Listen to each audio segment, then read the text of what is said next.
අපි ඊළඟට බලමු තුන්වෙනි ප්‍රශ්නේ මොකක්ද? පහත කවරක් තෙලි ගමනය. පහත කවරක් තෙලි ගමනය.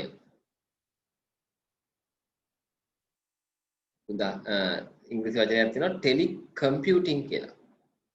යන පදයේ පැහැදිලි කරයිද? යන පදයේ පැහැදිලි කරයිද? සේවකයෙකුට හරි ටෙලි කම්පියුටිං කියන්නේ මොකද්ද? ටෙලි කම්පියුටිං කියන්නේ මොකද්ද?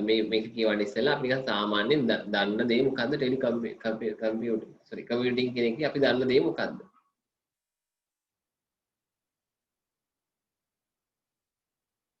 work at home කියන එකනේ. ගෙදර ඉඳගෙන වැඩ කරන්න. ගෙදර ඉඳගෙන වැඩ කිරීමේ පහසුකම. work at home හොඳයි. උත්තර හම්බ වෙනවා මට හොඳයි. work at home. ඒ කියන්නේ අපි දැන් මේ work at home වගේ වැඩක් තමයි මේ කරන්නේ. ගෙදර ඉඳගෙන ස්ටඩි කරනවා. e-learning facility එකක් තමයි මේ තියෙන්නේ. ඉතින් මේ දේම තමයි ගෙදර ඉඳගෙන වැඩ කරන්න අවස්ථාව ලබා ගැනීමට අපි කියනවා ටෙලි කම්පියුටිං කියලා. ඒ කියන්නේ සේවකයෙකුට ආයතනයට යන්න ඕනේ නැහැ. තමන්ගේ ඔෆිස් එකට යන්න ඕනේ නැහැ. ගෙදර ඉඳගෙන ඔෆිස් එකේ කම්පියුටර් වල වැඩ කරන්න පුළුවන්. ගෙදර ඉඳගෙන ඔෆිස් එකේ රැස්වීම වලට සම්බන්ධ වෙන්න පුළුවන්. ඒ වගේ පහසුකම් ලැබෙනවට අපි පහසුකම්කට අපි කියනවා ටෙලි ගමනේ නැත්නම් ටෙලි කම්පියුටිං කියලා කියනවා. ඉතින් මේ එකක් මේ Zoom කියලා කියන්නේ ඔය ටෙලි කම්පියුටිං වල එක පැතිකඩක්. ඒක e-learning වලට පාවිච්චි කරන්න පුළුවන්. work at home වලට පාවිච්චි කරන්නත් පුළුවන්. work at home වලදී තව වැදගත් දෙයක් තියෙනවා. මොකක්ද මේ වැදගත් දේ? ගෙදර ඉඳගෙන ඔෆිස් එකේ තියෙන කම්පියුටර්ස් වලට ඔෆිස් එකේ තියෙන පරිකරක පද්ධතියට ලොග් වෙන්න පුරණය කරනවා කියන්නේ ලොග් වෙනවන්නේ. ලොග් වෙන්න තියෙන පහසුකම තමයි ටෙල්නෙට් කියලා කියන්නේ. ඉතින් මේ ටෙල්නෙට් කියන පහසුකමට අවශ්‍ය වෙනවා ඒත් එක්කම අවශ්‍ය වෙන දෙයක් තමයි ඔෆිස් එකේ නෙට්වර්ක් එකයි ගෙදර නෙට්වර්ක් එකයි එකට සම්බන්ධ කරගන්න අවශ්‍ය වෙනවා. ඒකට අවශ්‍යයි VPN එකක්. මතක තියාගන්න VPN එකක් අවශ්‍යයි. VPN එකක් කියන්නේ මොකද්ද? VPN කියන වචනේ වර්ඩ් එක මතක තියාගන්න. Virtual Private Network. මොකටද මේ VPN එකක් අවශ්‍ය? ගෙදර ඉඳන් ඔෆිස් එකේ පරිකරක පද්ධතියට සමග සම්බන්ධ වෙන්න නම් ඔෆිස් එකේ නෙට්වර්ක් එකට අපේ ගෙදර පරිකරකය එකතු කරගන්න ඕනේ. එහෙනම් ඔෆිස් එකයි ගෙදරයි අතර එක නෙට්වර්ක් එකකට සම්බන්ධ කරගන්න ඕනේ. එක නෙට්වර්ක් එකකට එකතු කරගන්න ඕනේ. ඉතින් ඒ එකතු කරගන්න ක්‍රමවේදය තමයි VPN එකක් කියලා කියන්නේ. Virtual Private Network එකක්. Virtual Private Network එක මොකද වෙන්නේ? ඔෆිස් එක මෙහෙ තියෙනවා. ඔෆිස් එකේ සර්වර්ස් මෙහෙම තියෙනවා. ගෙදර ඉන්නවා.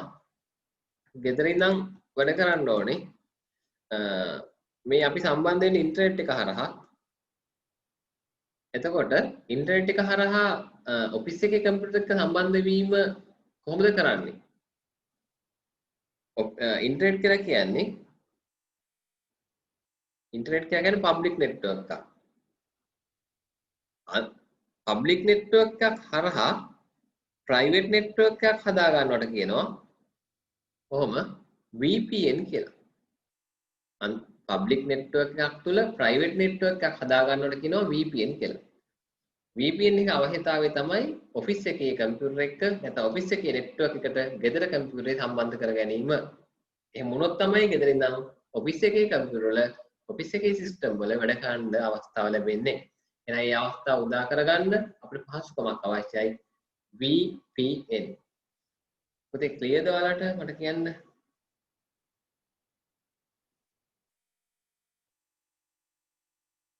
මට ඉක්මනට රෙස්පොන්සස් දෙන්න. බලන් ඉන්න බෑ.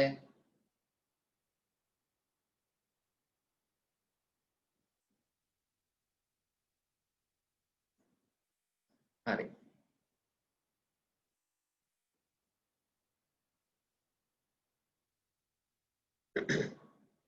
හරි හොඳයි. එතකොට එහෙනම් මෙතන ප්‍රශ්නේ අහන්නේ මොකද්ද? ටෙලිගමනේ යන පදේ පැහැදිලි කරන්න. සේවකයෙකුට එකිනෙකට වෙනස් භූගෝලීය ස්ථානවල සිට නවීන තාක්ෂණීය භාවිතයෙන් රාජකාරී කටයුතු පහසුවෙන් කිරීමට ඇති හැකියාවයි. ඒක තමයි ඉතින් උත්තරය. විවිධ භූගෝලීය ස්ථානවල සිටින පුද්ගලයන් සමග මාර්ගගත රැස්වීම පැවැත්වීමයි. නෑ ඒක නෙමෙයි. තමන්ගේ රාජකාරී කටයුතු භූගෝලීය ස්ථානීය භූගෝලීය ලිමිටේෂන් එක ජියෝග්‍රැෆිකල් ලිමිටේෂන් එකේ බාධාවක් කරගන්න නැතුව තමන්ගේ රාජකාරී කටයුතු ඕනම ස්ථානයක ඉඳන් කරන්න පුළුවන් හැකියාව තමයි ටෙලිකමියුටිං කියලා කියන්නේ. ඉතින් work at home කියන්නේ ඒක තමයි. ගෙදර ඉඳන් ඔෆිස් එකේ වැඩ කරනවා කියන එක. රැස්වීම පවත්වනවා නෙමෙයි. ඒක කන්ෆරන්ස් නේ වීඩියෝ කන්ෆරන්ස් හරි ඔඩියෝ කන්ෆරන්ස් නේ සමාජ සත්කාර දාලා නැහැ. තොරතුරු සමුද්‍රණ මේ එකක්වත් අදාළ කතන්දර නෙමෙයි. පළවෙනි එකයි උත්තරේ නම් මම අර VPN ගැන කතා කළේ මීට වඩා වැඩි දුර එහා ගිහිල්ලා මේ ප්‍රශ්නය තුලින් තව ඉදිරියට එන්න පුළුවන් ප්‍රශ්නයක් ගැනයි මම කතා කළේ. හරි. ගෙදර ඉඳන් වැඩ කරන්න අවශ්‍ය කරන තව තාක්ෂණයක් වන්නේ මොකද්ද කියලා අහුවොත් ඔන්න VPN ට උත්තරේ දෙන්න පුළුවන්. දුරස්ත පරිගණකයකට ලොග් වීමට පුරණය වීමට අවශ්‍ය කරන කමාන්ඩ් එක එහෙම නැත්නම් ඒ කරන පහසුකම මොකද්ද? මම දැවලේ උත්තරයක් අහන්නේ.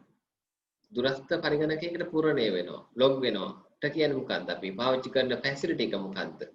පාවිච්චි කරන කමාන්ඩ් එක මොකද්ද? අපි නෙට්වර්ක් එක දිගට ගත්තා. උත්තර දෙන්න. මම උත්තර බලාගෙන ඉන්නේ.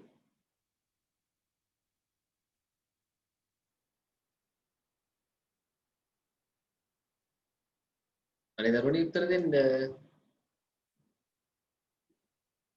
ටෙල්නෙට්. හොඳයි. ඒක නම් මේක හරි මට උත්තර දෙන්න එක වැදගත්. ටෙල්නෙට්. හරි. හරි. අපි ඉස්සරහට යමු. හතරවෙනි ප්‍රශ්නය. පහත ප්‍රකාශ සලකන්න. පහත ප්‍රකාශ සලකන්න.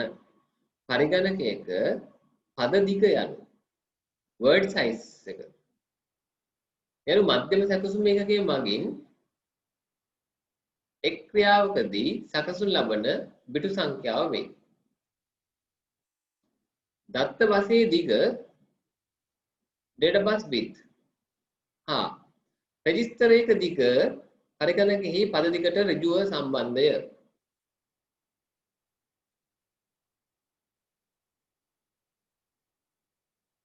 පොදු අවස්ථා සඳහා වන නවීන පරිගණකයක පද දිග බිටු 32 හෝ 64 හෝ වේ. මොකද්ද මේ කියන්නේ?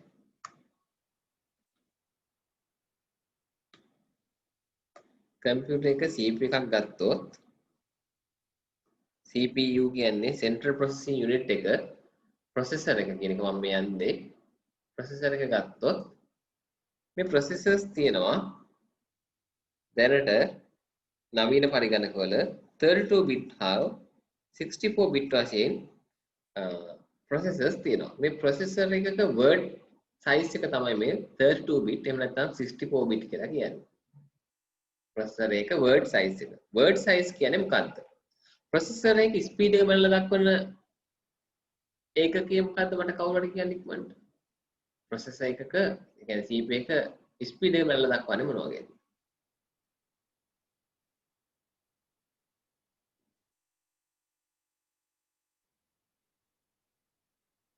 ඉක්මනට කියන්න. ගිගාහර්ට්ස් වලින්. තව උත්තර තියනවද? උත්තර දෙන්න නැතිව මම ඩ්‍රොප් කරලා දානවා. වැඩක් නැහැ. හරි. හර්ට්ස් වලින්. හොඳයි. හර්ට්ස් වලින් මනලා දක්වන්නේ මොකද්ද? හර්ට්ස් වලින් මනලා දක්වන්නේ මොකද්ද?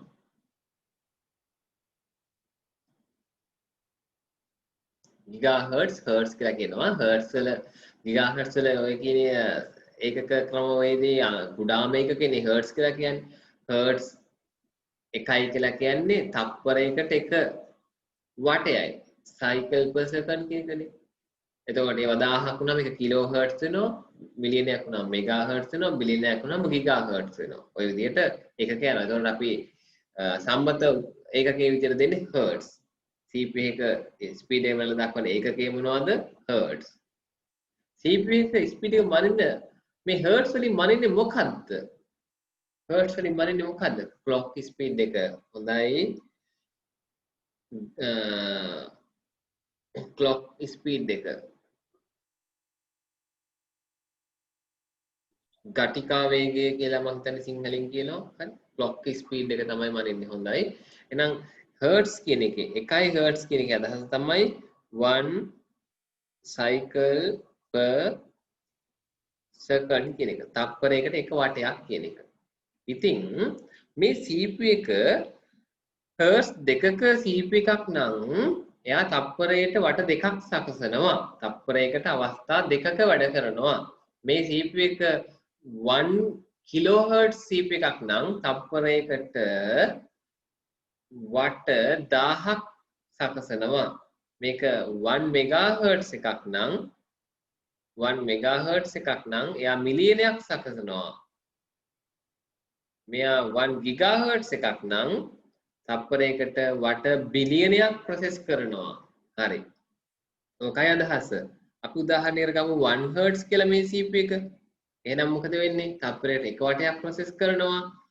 ඒ ප්‍රොසෙස් කරන එක වටයකට කොච්චර data ප්‍රමාණයක් ප්‍රොසෙස් කරනවද කියන එක තමයි මෙන්න මේ word length එකෙන් කියන්නේ 64 හෝ 32 bit. මේකට කියනවා word size එක කියලා. word size එක. එහෙනම් මේ එක වටයක් සකසනකොට ඒ එක වටයකට සකස් කරන data load එක තමයි data ප්‍රමාණය තමයි කොච්චර bit ප්‍රමාණයක් සකස් කරන්න කියන එක තමයි word size කියලා කියන්නේ. එතකොට 32 bit computer එකක් නම් එක වටයකට සකස් කරන්නේ bit 32යි. ඒ කියන්නේ 8න් බෙදපුවම byte 8යි ආර process කරන්න පුළුවන්. මේ computer එක 64 bit processor එකක් තියෙන එකක් නම් මේ processor එක 64 bit නම් එයාගේ එක වටයක් සකස් කරනකොට bit 64ක් process වෙනවා. ඒ කියන්නේ 8න් බෙදපුවම byte 8ක් process කිරීමේ හැකියාව තියෙනවා. එහෙනම් word size එක වැඩි වෙන්න එක වටයකට process වෙන data ප්‍රමාණය වැඩි, ඒ කියන්නේ speed එක වැඩි කියන එකයි. එතකොට දැන් අපෙන් අහපු ප්‍රශ්න වලට උත්තර කොහොමද දෙන්නේ? පරිගණකයක පද දිග word size යනු මධ්‍යම සැකසුම් ඒකකයේ මගින් තනි ක්‍රියාවකදී, ඒ කියන්නේ මම එක වටයක් කියන අවස්ථාව එක cycle එකකදී එක තනි ක්‍රියාවකදී සකසුම් ලබන බිටු සංඛ්‍යාව වේ. හරිද වැරදිද? හරි. හරි. හොඳයි. දත්ත බසයේ දිග හා රෙජිස්ටර් එක දිග පරිගණකයේ පද දිගට ඍජුව සම්බන්ධය. මොකද්ද මේ රෙජිස්ටර් කොහෙද තියෙන්නේ? රෙජිස්ටර් තියෙන්නේ කොහෙද? CPU එක ඇතුලේ. රෙජිස්ටර් තියෙන්නේ CPU එක ඇතුලේ. රෙජිස්ටර්ස් වල data යන පාරවල් මොනවද? රෙජිස්ටර් එකට data යන පාරවල් මොනවද? data bus. නැත්නම් බස් කියලා කියනවා. එහෙනම් දත්ත බසයේ දිග මොකද width එක තමයි ඉතින් පළල වෙන්න ඕනේ. මේක දත්ත බසයේ දිග කියන වචන වඩා හොඳින් width කියන්නේ දිගය පළලනේ. හරි. රෙජිස්ටර් එක පළල. රෙජිස්ටර් width එක. ඍජුව සම්බන්ධය සම්බන්ධ වෙන්න ඕනේ. මොකද මේ දෙක අතර සම්බන්ධයක් තියෙනවා. රෙජිස්ටර් එක ප්‍රමාණයට තියෙන්න ඕනේ data යන පාරවල් වල පළල. එහෙම නොවුනොත් ඒකේ වැඩක් නැහැ. බොටල් නෙක් එකක් හිටිනවා. හිතන්නකෝ රෙජිස්ටර් එක width එක මෙච්චරයි data width එක මෙච්චරයි. වැඩක් තියනවද? නැහැ. ඇයි ඒ රෙජිස්ටර් එක කියන්නේ පොඩි memory location එකක්නේ. ඒකේ උපරිම ප්‍රයෝජනය ගන්න බෑ.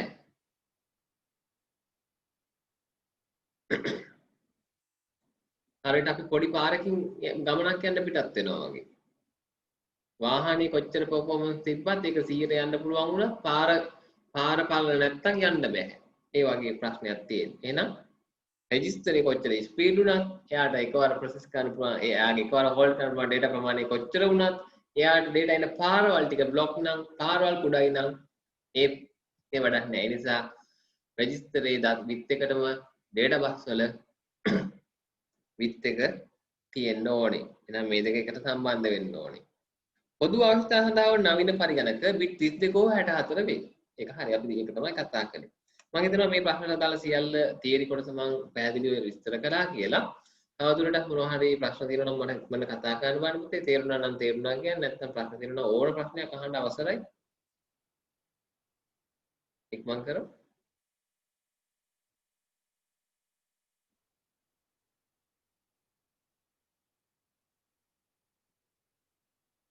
ඕකේ නම් ඕකේ මම හැම වෙලාවෙම ඔයාලගේ උත්තර බලලා තමයි ඉදිරියට යන්නේ.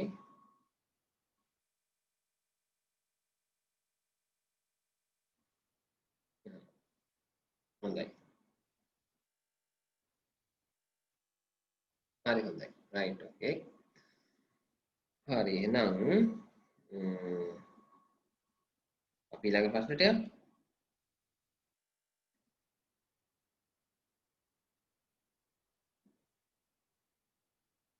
ඒකට උත්තර මොනවද කියලා කිව්වේ නෑ නේද? උත්තරේ මොකක්ද ඒකට? පස්වෙනි ප්‍රශ්නෙට උත්තර හතරවෙනි ප්‍රශ්නෙට උත්තරේ මොකක්ද? පහ සියල්ලම හොඳයි. හරි. පස්වෙනි ප්‍රශ්නේ මොකක්ද අහන්නේ මේ? හරි. හොඳයි. කාට හරි කියන්න පුළුවන්ද මේ ප්‍රශ්නේ මොන පාඩම හා බැඳෙනවද කියලා?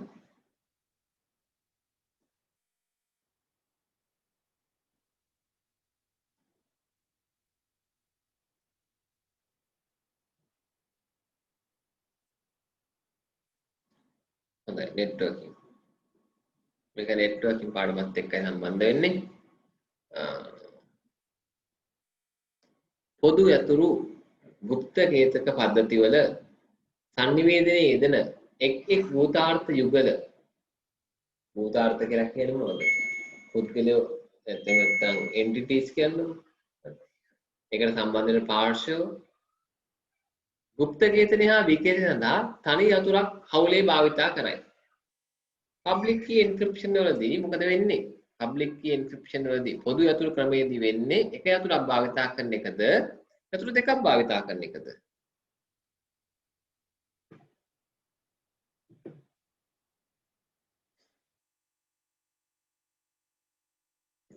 ඉක්මන් කරමු.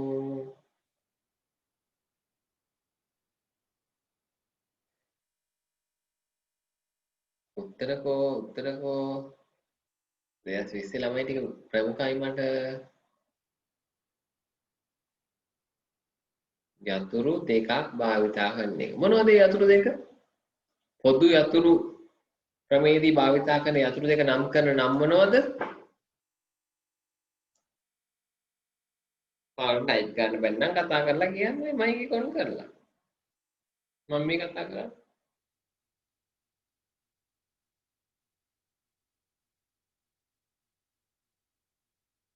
දරුවනි මොනවද භාවිතා කරන යතුරු දෙක?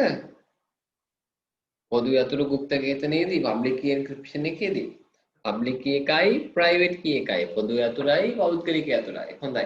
මට කියන්න පොදු යතුරු භාවිතයේදී කියන්නේ public key encryption වලදී අපි message එකක් encrypt කරන්නේ කේතනය කරන්නේ මොන යතුරෙන්ද?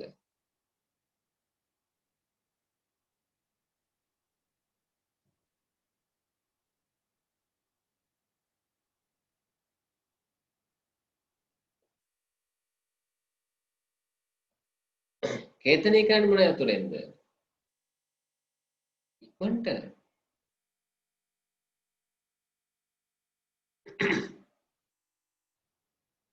හරි අසිනිසින් උත්තරයක් දෙනවා. තව කවුරු හරි කියන්න බලන්න.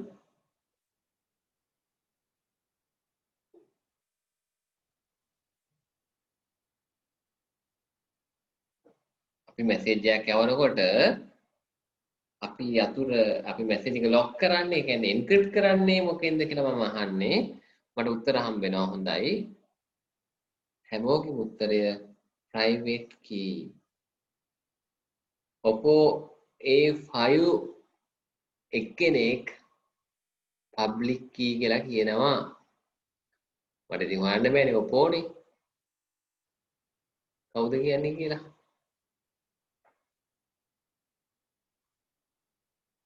Oppo වල ඉන්න එක්කෙනෙක් සමුදී අනිත් එක්කෙනා කවුද?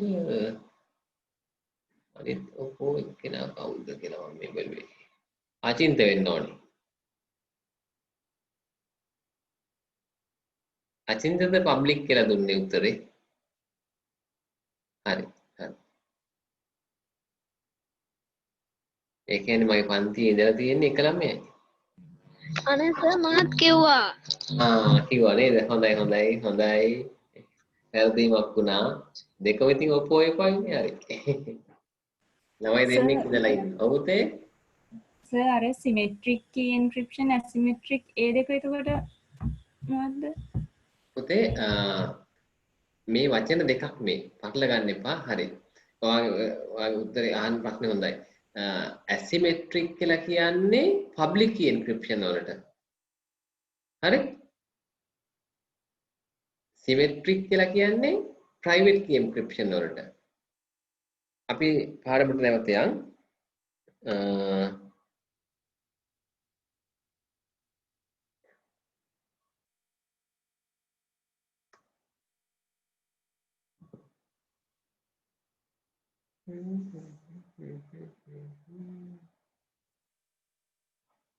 keyboard එක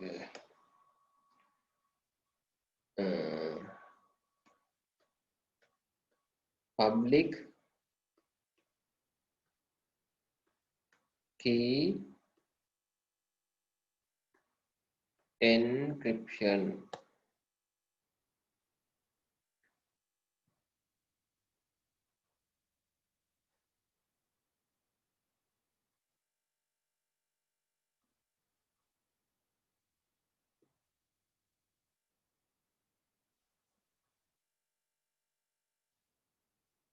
හරි ඔයාලට පේනවද දන්නේ මේ රූපය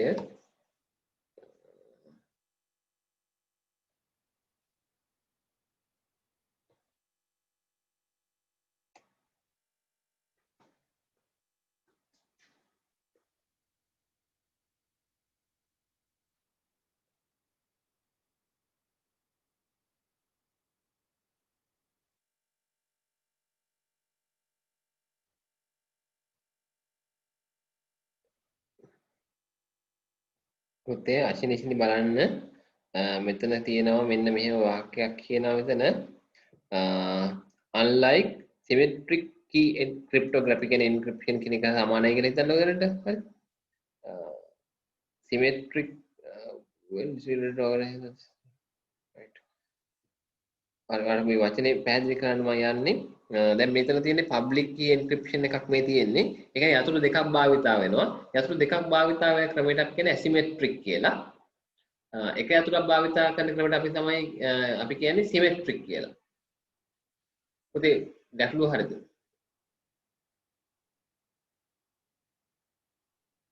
පුතේ අශිනි හරිද ගැටලුව හරි සර්. හරි. එහෙම පොත පොඩ්ඩක් බැලුවොත් මම හිතන්නේ එහෙමනේ තියෙන්නේ අපිට. ඔව් ඇසිමෙට්‍රික් එහෙම තියෙනවා. ඇසිමෙට්‍රික් කියන නේද යතුරු දෙකක් භාවිතා කරන්නේ. හරි. ඇසිමෙට්‍රික් කියන්නේ යතුරු දෙකක් භාවිතා කරන ක්‍රමය. ඉතින් අපි එතනදී කියන්නේ ඒකට තව ආදේශ වචනයක් තමයි public key encryption කියන එක. හරි. පොදු යතුරු කේතනය. පොදු යතුරු කේතනය කියන්නේ අසමමිතික කේතනය කියන එකට තව සමාන වචනයක්. හරි. එතකොට public key encryption එකේදී යතුරු දෙකක් භාවිතා වෙනවා මතක තියාගන්න encrypt කරන්නේ public key එකෙන් කියලා encrypt කරන්නේ ඒ කියන්නේ message එක යවද්දී කේතනය කරන්නේ public key එකෙන් අදාළ පුද්ගලයාට ලැබුණයින් පස්සේ මේ message එක විවෘත කරන්න විකේතනය කරන්න නැත්නම් decrypt කරන්නේ මොකෙන්ද තමන්ගේ private key එකෙන් තමන්ගේ private key එකෙන්. එතකොට message එක යවන එක්කෙනා පොදු යතුරකින් message එක encrypt කරනවා තම තමන්ට ආවේනික private key එකෙන් message එක open කරගන්නවා. මෙතන තියෙන වාසිය තමයි එකිනෙකාට යතුරු තනියෙන් තියෙන උමනාවක් නැති එක. තියෙන්න ඕනේ දැන් මම උදාහරණයක් අරන් නැවත කියලා දෙන්නම් මෙතන පොඩි පටලැවිල්ලක් තියෙන හින්දා හිතන්නකෝ මම දැන් මෙතන ඔයාලා group එකේ ඉන්නවා මගේ කීයක්ද මෙතන 18 දෙනෙක් ඉන්නවා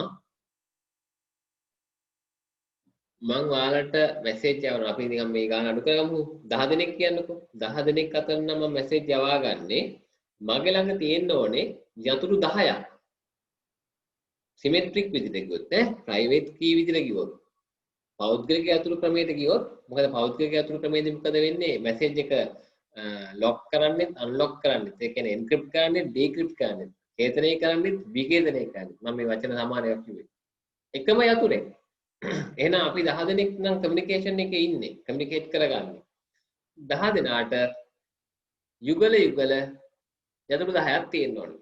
හැමෝම ළඟ යතුරු 10ක් තියෙන්න ඕනේ. මම A කියන පුද්ගලයාත් එක්ක මැසේජ් යවා ගන්න එක යතුරක්, B කියන පුද්ගලයාත් එක්ක යවා ගන්න තව යතුරක්, C කියන පුද්ගලයාත් තව යතුරක්, කොහොම යතුරු 10ක් මගේ අතේ තියෙන්න ඕනේ. ඔක එහෙන කරදරයක්. නමුත් පබ්ලික් කී ගියාම ප්‍රශ්නයක් නැහැ. හැමෝම ළඟ තියෙන යතුරු දෙකයි. පබ්ලික් කී එකයි ප්‍රයිවට් කී එකයි. ලොක් කරන්නේ හැමෝම එක යතුරකින්, අන්ලොක් කරන්නේ හැමෝම තමන්ගේ ප්‍රයිවට් කී එකකින්. පබ්ලික් කී එකකින් හැමෝම ළඟ තියෙන කී එක තමයි පබ්ලික් කී එක. එකිනෙක කෙනාට ආවේනික කී එක තමයි ප්‍රයිවට් කී එක. එතකොට හැමෝම පොදුවේ මැසේජ් එක එන්ක්‍රිප්ට් කරන්නේ, ලොක් කරන්නේ, ඛේතනය කරන්නේ පබ්ලික් කී එකෙන්, පොදු යතුරෙන්. ඒ තමන්ට මැසේජ් එකක් හම්බුණා මේක අන්ලොක් කරගන්නේ, විකේතනය කරන්නේ, ඩීක්‍රිප්ට් කරන්නේ ප්‍රයිවට් කී එකෙන්. ප්‍රයිවට් කී එකෙන්. හරි හොඳයි. එහෙනම් අපි ගාන වෙත යමු නැවත. කොහෙද ගාන තියෙන්නේ? හරි. එතන මෙතන කියනවා නිපුණ සම්බන්ධ වුණා නේද හුඟ කාලෙකින්. හොඳයි. අපි වැඩේ කරගෙන යමු.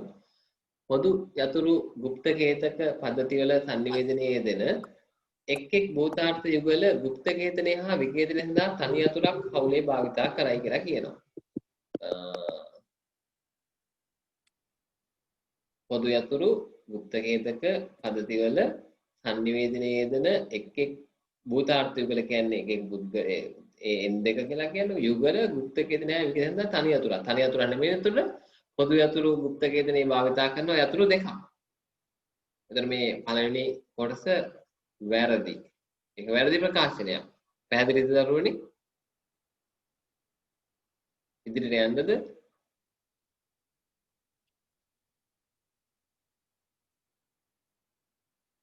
හරි. මේක 2018 පේපර් එක අලුතෙන් සම්බන්ධ වුණ අයට නිපුණ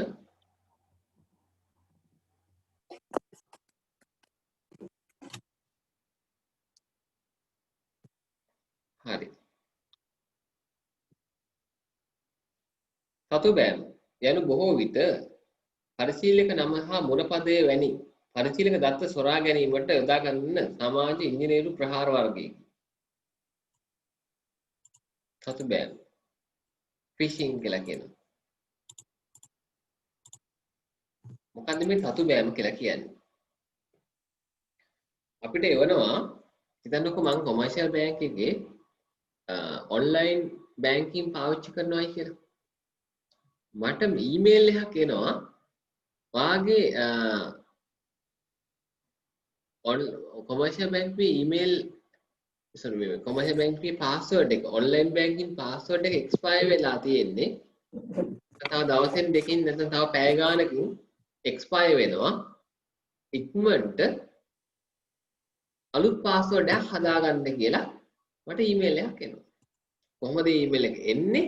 කොමර්ෂල් බැංකුවේ නිල් පාට ලෝගෝ එක දාලා ඔෆිෂියල් විදිහට එන්නේ. කොමර්ෂල් බැංක් එකෙන්ම එවන විදිහට ඊමේල් එක ලස්සනට හදනවා. ඒ වගේ ප්‍රොෆෙෂනල් ඊමේල් එකක් හදනවා. හදලා මට එනවා මේල් එක වාගේ ඔන්ලයින් බැංකින් පාස්වර්ඩ් එක එක්ස්පයර් වෙන්න යන්නේ. ඒ නිසා ඉක්මනට අලුත් පාස්වර්ඩ් එකක් හදා ගන්න කියලා. මේ ලින්ක් එක හරහා ගිහලා අලුත් පාස්වර්ඩ් එකක් හදා ගන්න කියලා එනවා. ඉතින් අපි මොකද කරන්නේ? අපේ පාස්වර්ඩ් එක මෙයා වුණොත් එහෙම හරි ප්‍රශ්නනේ. ඒ නිසා ඉක්මනටම යනවා. බල ඉන්නේ. තාම පොඩි වෙලාවයි තියෙන්නේ. ඉක්මනටම ගිහිල්ලා පාස්වර්ඩ් එක චේන්ජ් කරන්න යනවා. පාස්වර්ඩ් එක චේන්ජ් කරන්න ගියාම ඉස්සෙල්ලාම අහනවා පරණ පාස්වර්ඩ් එක යොදන්න, අලුත් පාස්වර්ඩ් එක යොදන්න, අලුත් පාස්වර්ඩ් එක තහවුරු කරන්න කියලා එනවා. අපි මොකද කරන්නේ? පරණ පාස්වර්ඩ් එකක් දාලා ඉතින් අලුත් පාස්වර්ඩ් එකක් දාලා තහවුරු කරලා සේව් කරනවා. සේව් කරපු ගමන් මොකද වෙන්නේ? පරණ පාස්වර්ඩ් එක යනවා අදාළ පුද්ගලයන්ට. එයාලා අපේ පරණ පාස්වර්ඩ් එක අරගෙන අපේ account එකට පටන් ගන්න ලොග් වෙලා එයාලා දා ගන්නවා වෙන පාස්වර්ඩ් එකක්.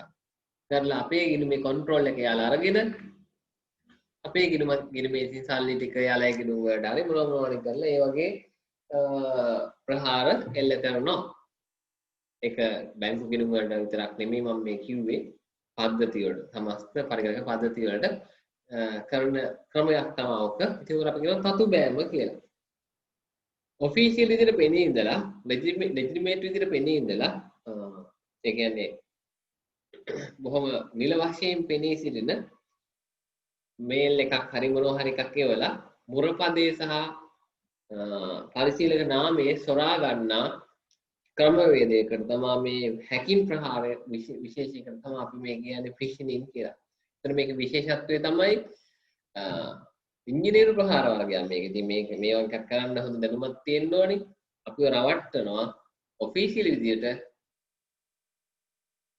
නිල වශයෙන් එන මේල් එකක් විදිහට තමයි අපිට ඒක එන්නේ. ඒ විදිහට පෙනී ඉඳලා අපිව රවට්ටලා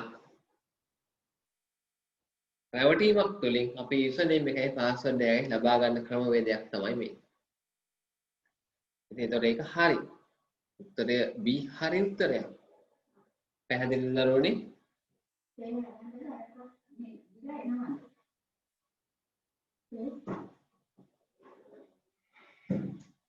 හරි හොඳයි. ඊළඟට එතන B හරි උත්තරයක්. C කවුළු පරිලෝකනය කිරීම යනු ප්‍රහාරකයන් විසින් ජාල සත්කාරක කියන්නේ client computer host computer servers නෙමෙයි සත්කාරක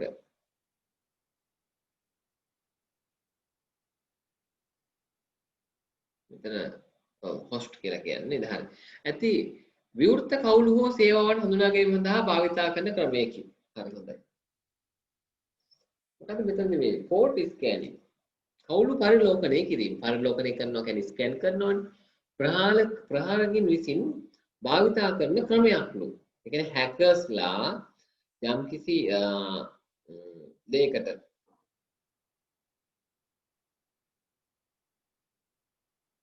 ඇටැක් කරන්න භාවිතා කරන ක්‍රමයක්ලු මේ port scanning කියන්නේ ඒක හරි විවෘත කවුළු හඳුනා ගන්න පොතේ මෙන්න මෙහෙම දෙයක් තියෙනවා මේ කියන කාරණාව චුට්ටක් අහගන්නකෝ දැන් අපි මොනවා හරි නෙට්වර්ක් එකක යම්කිසි කම්පියුටර් දෙකක් හෝ මොනවා හරි සේවාවක් එක්ක සම්බන්ධ වෙනකොට උදාහරණයක් විදිහට අපි දැන් ඉන්ටර්නෙට් යනකොට භාවිතා කරන ප්‍රොටෝකෝල් එක මොකක්ද ඉන්ටර්නෙට් යනකොට භාවිතා කරන ප්‍රොටෝකෝල් එක මොකක්ද වෙබ් බ්‍රවුසින් කරනකොට ඉන්ටර්නෙට් යනකොට කිව්වොත් වැරදි නේද නම් ප්‍රොටෝකෝල් එක මොකක්ද මේ World Wide Web එක භාවිතා කරනකොට භාවිතා කරන ප්‍රොටෝකෝල් එක මොකක්ද? උත්තර දෙක තුනක්වත් දෙන්න බලන්න. right. ප්‍රොටෝකෝල් එක තමයි HTTP. HTTP. Hypertext Transfer Protocol. අපි මොනවා හරි ෆයිල් එකක් හොමාරු කර ගන්නකොට භාවිතා කරන ප්‍රොටෝකෝල් එක මොකක්ද?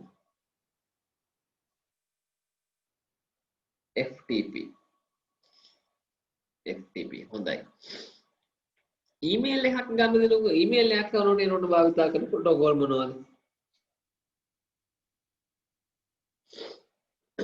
SMTP POP3 හොඳයි ළමයි හොඳයි හරි මේ හැම ප්‍රොටෝකෝල් එකක් ආශ්‍රිතවම ඊට අදාළ පෝට් එකක් කියලා එකක් තියෙනවා මම ඔක නෙට්වර්කින් වලදී කියලා තියෙනවා. උදාහරණයක් විදිහට World Wide Web එකේදී HTTP වලට භාවිතා කරන port එක තමයි 80 කියන port එක.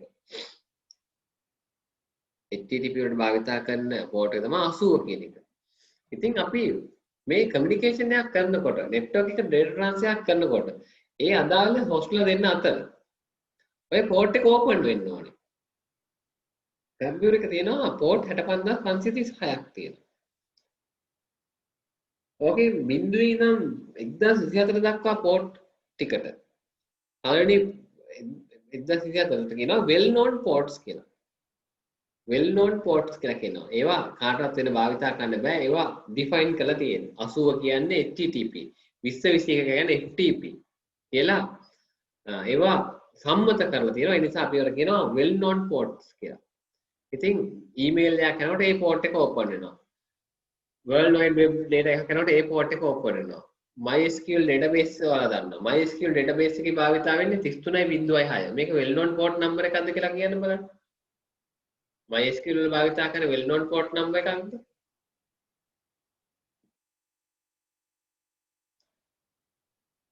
උත්තර දෙන්න උදේ.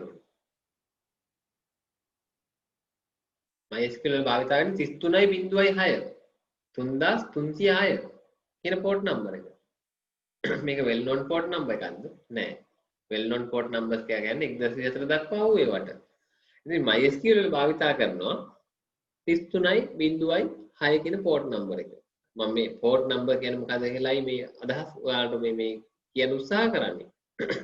ඔයාලා 7 layer model එක දන්නවනේ. OSI reference layer 7 කියනවා. අපේ කම්පියුටරේට එන හැම data එකක්ම එන්නේ එකම cable එකේ, එකම Wi-Fi connection එකේ. එතකොට දැනගන්න ඕනේ මොනවා හරි data එකක් එනකොට මේ data එක එන්නේ web browser එකට, මේ data එක එන්නේ Skype එකට, මේ data එක එන්නේ Zoom එකට, මේ data එක එන්නේ database එකට, මේ data එක එන්නේ Facebook එකට. ඒක දැනගන්න ඕනේ. එහෙනම් ඔය හැම application එකක්ම භාවිතා කරනවා එයාලට ආවෙනික port number එකක්. දැන් අපි Zoom එක භාවිතා කරනවා එයාට ආවෙනික port number එකක්. ඒ port number එක හරහා තමයි අර එන data ගොඩෙන් මට එන data මොනවද මට අදාළ data මොනවද කියලා හොයාගන්නේ application layer එකේදී අදාළ application අදාළ data වර්ගය හොයාගන්නේ මොකෙන්ද port number එකකින්. එහෙනම් ඉතින් port number එක වැදගත්. එහෙනම් මොනවා හරි communication එකක් කරද්දී අදාළ port number එක open වෙනවා. ඒ open වෙන්නේ open වෙලා තියෙන port මොනවද කියලා hackersලා scan කරලා බලනවා. scan කරලා ඒ ඕපන් කරපු port එක හරහා අදාළ කම්පියුටර්ස් වල රින්ගලා ප්‍රහාරය කිරීමේ ක්‍රමවේදයක් හදනවා. උදාහරණයක් විදිහට අපිට අපේ ගෙදර තියෙනවා. ගෙදර දොරවල් කීපයක් තියෙනවා. හොරෙක් ඇවිල්ලා හොරෙක් හන්නව නම් බලන්නේ කොහොමද? ඕපන් කරගන්න පුළුවන් port එක මොකද්ද කියලා බලනවා. දුර්වල තැන මොකද්ද කියලා බලනවා. එහෙම නැත්නම් දැනට ඕපන් කරලා බැරි වෙලා හරි දැනට දොර වහලා නැති දොර මොකද්ද කියලා බලනවා. බලලා එතනින් පනින්න පුළුවන් නම් පනිනවා. අන්න ඒ වගේ ක්‍රමයක් තමයි මේ port scanning කියලා කියන්නේ. අපේ කම්පියුටරේට 65536 port numbers තියෙනවා. ඒ කියන්නේ දොරටු 65536ක් තියෙනවා. කමියුනිකේෂන් එකක් කරනකොට ওই දොර අරින්න ඕනේ. ඒ අරපු දොරකින් ඇතුළට පැන ගන්න එක තමයි මේ කරන්නේ. එහෙනම් මතක තියාගන්න ඕනේ දැන් ඔය අපිට ඒක කරන්න පුළුවන් දෙයක් නෙමෙයි programming level එකේදී ඒක කරන්න ඕනේ. මොනවා හරි network application එකක් හදනවනම් ඒ හදන network application එක communicate කරගන්න මොනවා හරි port එකක් open කරනවා open කරලා ඒ වැඩේ කරපු ගමන් ඒක වහලා දාන්න වැහෙන විදිහට program එකක් ලියන්න ඕනේ. ඒක අපිට පාවිච්චි කරනකොට users ලට ගන්න පුළුවන් දෙයක් නෙමෙයි. ඉතින් එහෙම open වෙච්ච දුර්වල තැන් තියෙනවා නම් මොනවා හරි වැඩක් කරන්න අරපු දොරක් වහලා නැත්නම් ඒ දොරෙන් hackers රින්ගනවා. මේක තමයි port scanning කියලා කියන්නේ. එහෙම මොනවා හරි වැහිච්ච නැති දොරවල් තියෙනවා නම් ඒ දොරවල් හොයාගැනීමේ ක්‍රමය තමයි මේ port scanning කියන්නේ. මම හිතනවා මේ ඇති clear කියලා මම හිතනවා. ඒක හරියනම් hackers ලා භාවිතා කරන ක්‍රමයක් ඒක. ඉදිරියට යන්න. right. ඊළඟට D කොටස සංඛ්‍යාංක අස්තන විද්‍යුත් හැබැයි පණිවිඩ සත්‍යාපනය කිමෙන්දා භාවිතා කරේ. digital signature එක ඊමේල් එකක් සත්‍යාපනය ගන්න භාවිතා කරනවලු. හරි. මොකද අපි ඊමේල් එකට අස්තන ගහන්නේ කොහොමද? පැනක් අරන් ස්ක්‍රීන් එකේ ගහන්නේ බෑ. එහෙනම් digital ලියවන්න දෙයක් තමයි ඊමේල් කියලා කියන්නේ. ඊමේල් එකක් කරනකොට ඊමේල් එක මමම තමයි එවන්නේ මේ මමම තමයි කියලා කරන්න පුළුවන් ක්‍රමවේද තමයි digital signature එකක් දෙන එක. signature එකක් දෙන එක.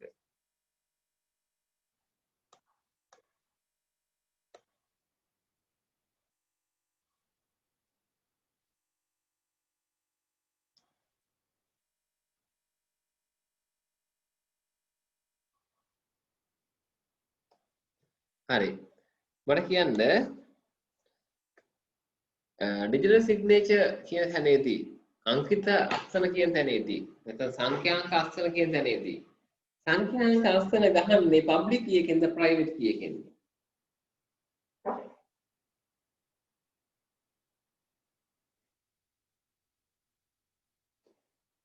උත්තර දෙන්න. සංඛ්‍යාංක අස්තන යොදන්නේ private key එකෙන්ද public key එකෙන්ද? මෙතනදී භාවිතා වෙනවා key දෙකක්. private සහ public key දෙකක් භාවිතා වෙනවා. asymmetric තම භාවිතා වෙන්නේ සංඛ්‍යාංක අස්තනේදී. හොඳයි. අසනක් කියන එක ඉතින් පබ්ලික් කීකින් ගහුවොත් වැඩක් නෑනේ. අසනක් ගහන්නේ තමන්ව අනන්‍යව හඳුනා ගන්නනේ. ඉතින් තමන්ගේ අනන්‍ය වූ කීකින් ගහන්න ඕනේ. ප්‍රයිවට් කී එකෙන් තමයි ඩිජිටල් සිග්නේචර් එන්ක්‍රිප්ට් කරන්නේ. හොඳයි. හැමෝම හොඳයි. හැබැයි මැසේජ් එක එන්ක්‍රිප්ට් කරන්නේ මොකෙන්ද? අත්සන ප්‍රයිවට් කී එකෙන් වගේම මැසේජ් එක සමස්ත මැසේජ් එක එන්ක්‍රිප්ට් කරන්නේ ප්‍රයිවට් කී එකෙන් නෙමෙයි පබ්ලික් කී එකෙන්. ඩිජිටල් සිග්නේචර් එකක් හදන ක්‍රමවේදය මොකද්ද? යම් තරමින් මතක් කරුවොත් ඩිජිටල් සිග්නේචර් එකක් හදන ක්‍රමවේදය මොකද්ද?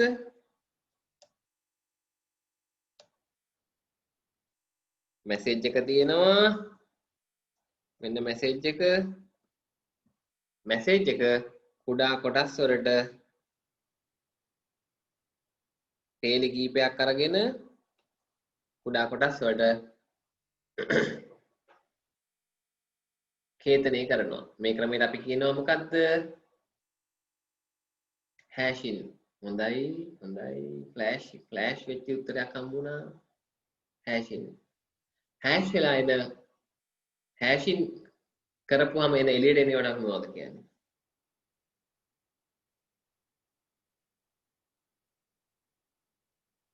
message digest. හොඳයි. දැන් මොකද කරන්නේ? ෆස්ට් ස්ටෙප් එක තමයි හැෂින්. හැෂින් කියන්නේ මේ මැසේජ් එකේ ෆයිල් කීපේ අරන් කුඩා කොටස් වලට එන්ක්‍රිප්ට් කරන එක. ඊට පස්සේ අපිට එනවා ඩයිජස්ට් එනවා. මෙතින් ඩයිජස්ට් එක දැන් මොකද කරන්නේ? මේ ඩයිජස්ට් එකට මොකද කරන්නේ?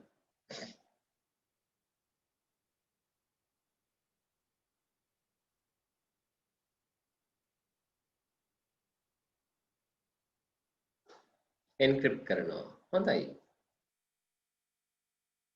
එන්ක්‍රිප්ට් කරනවා. මොන කී එකෙන්ද?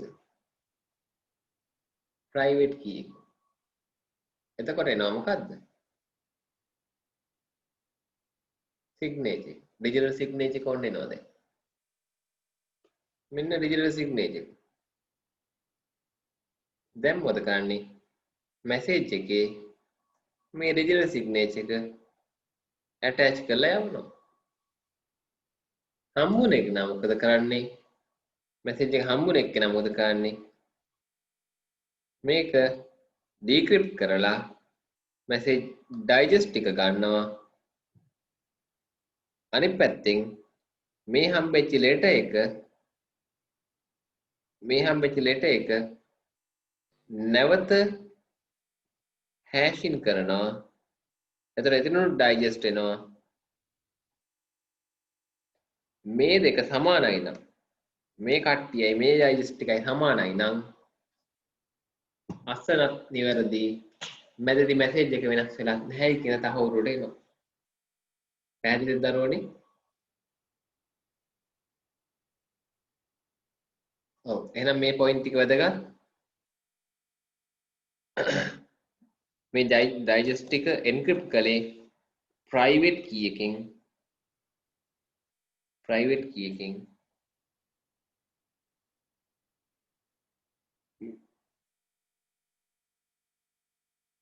ඊට පස්සේ මේ මැසේජ් එක යවනකොට මේ මැසේජ් එක මෙහාට එනකොට එන්ක්‍රිප්ට් කිරීමක් කරනවා. ඒ එන්ක්‍රිප්ට් කිරීම කළේ පබ්ලික් කී එකෙන්. පටල ගන්න එපා. ඔකයි ක්‍රමවේදය.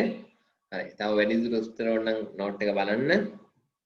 මට කියන්න තියෙන්නේ අස්සන ගහන්නේ ප්‍රයිවට් කී එකෙන්, මැසේජ් එක යවන්නේ පබ්ලික් කී එකෙන්.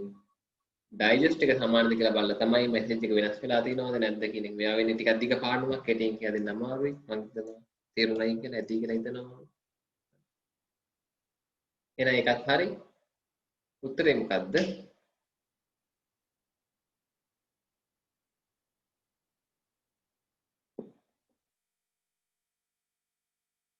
උත්තරය 4. මොකද මේ ප්‍රශ්න අංක 5. පාඩ 4. 4 කියන්නේ මොකද්ද? BC හා D. හරි හොඳයි. උත්තරය 4 තමයි. 6 වෙනි ප්‍රශ්නට යන් අපි පහත ප්‍රකාශ සලකන්න IP ජාලයකදී DHCP සේවාදායකය ජාල උපක්‍රම සඳහා IP ලිපින ගතික වෙන් කරයි. DHCP සේවාදායකයේ IP ලිපින ගතික dynamically assign කරනවලු. dynamically assign කරනවලු. හරිද? හරි.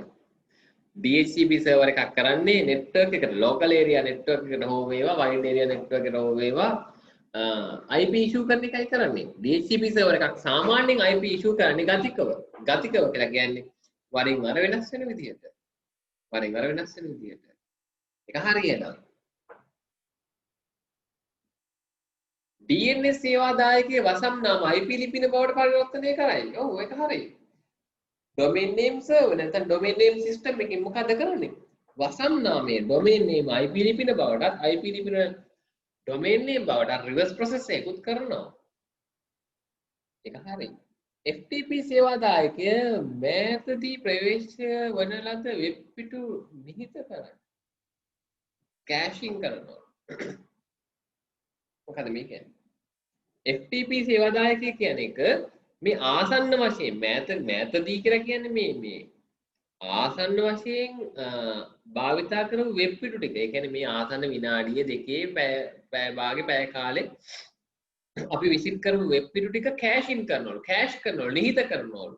නිහිත කරයි කියලා කියන්නේ తాවකාලිකව රඳවගෙන තියාගෙන ඉන්නවලු. කෑෂ් කියන එක මතක තියාගන්න. මේ කෑෂින් කියන සංකල්පය මම මොකක්ද කියලා කියලා දෙන්න. අපි ළඟ තියෙනවා මේන් සර්වර් එකක්, ප්‍රධාන සර්වර් එකක් තියෙනවා කියලා හිතන්න.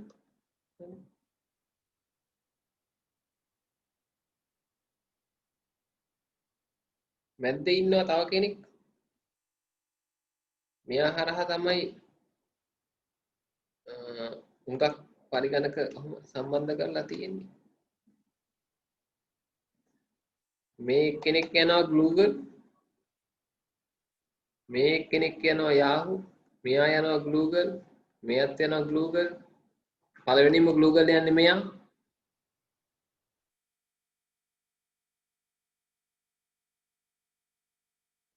හරි. දැන් මොකද කරන්නේ? මෙන්න මෙයා Google යන්නේ. ඔන්න එනවා Google වලට යනවා. මෙයා ළඟ Google වල data තියෙනවද කියලා බලනවා. Google වල data නැහැ. එහෙනම් Google server එකටම යනවා. මෙහෙම Google යන්නේ. Google එකෙන් data ටික එනවා. ඔන්න Google වල Google web පිටුව මෙයා රඳවගෙන මෙයාට දෙනවා. එයා ඒ ආපු data ටික මෙයා රඳවගෙන අරයට දෙනවා. එයා තියා ගන්නවා අරයට දෙනවා. දෙවෙනි එක්කෙනා Google එනවා. දෙවෙනි එක්කෙනා Google එනවා. එළියට යන්නේ මෙයාගෙන් යනවා. තුන්වෙනි එක්කෙනා Google එනවා. මේ සර්වර් එකේ Google පිළිබඳ data තියෙනවා.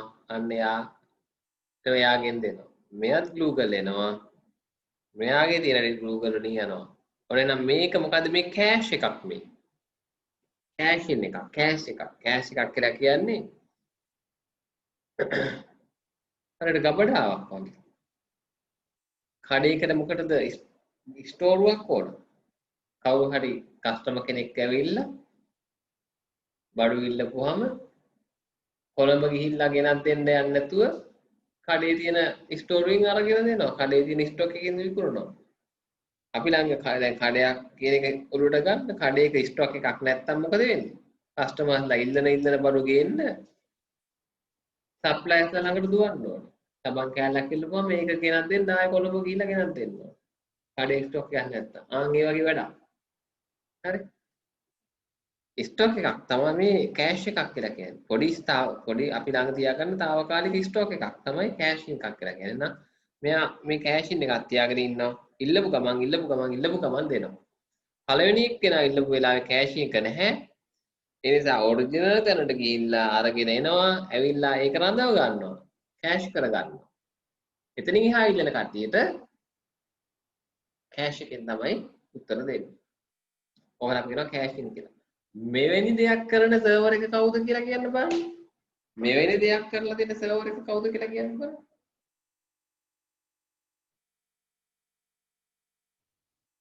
proxy කියලා කියනවා ප්‍රෝග්‍රෑම් වෙන උත්තර තියෙනවද?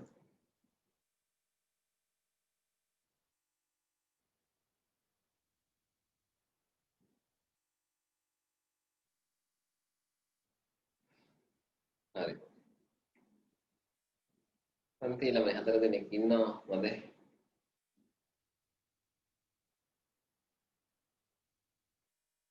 ෂුවර්ද ප්‍රොක්සි කියන්නේ?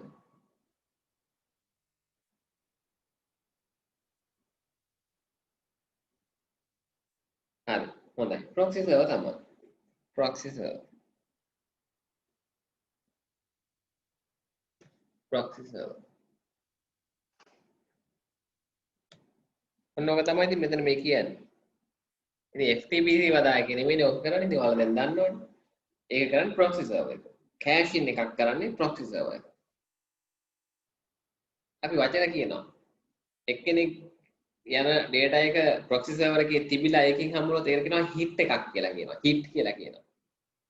එක්කෙනෙක් කියන data එක ප්‍රොක්සි සර්වර් එකේ නැතුව ඔරිජිනල් සර්වර් එකටම යන්න උනොත් ඒකට කියනවා miss එකක් කියලා කියනවා. hit and miss. hit එකක් කියලා කියන්නේ කැෂින් එකෙන් දෙන්න පුළුවන් වුණොත් hit එකක් නැත්නම් miss එකක්. හරි. එච්චර අවශ්‍ය නැහැ. කැෂින්. right. මේකට උත්තර මොකක්ද එහෙනම් මට කියන්න බලන්න උත්තර කලපලා කියන්නේ ඔය හරි වැරදි ටික බලලා. 3. හොඳයි. 3 තමයි උත්තරේ.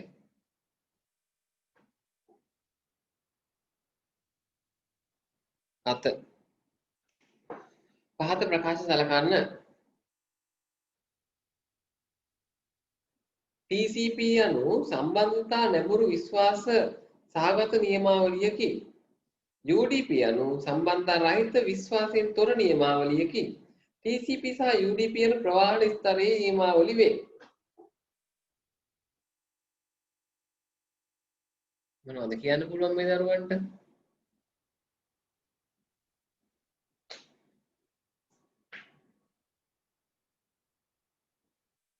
TCP සහ UDP.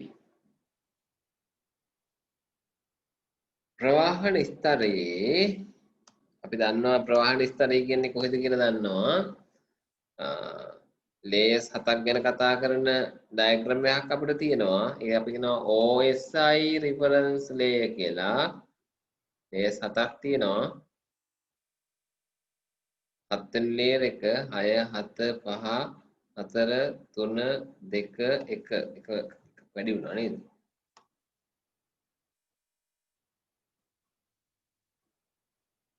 OSI reference layer එක 7 වෙනි layer එක මොකද්ද? හොඳයි. application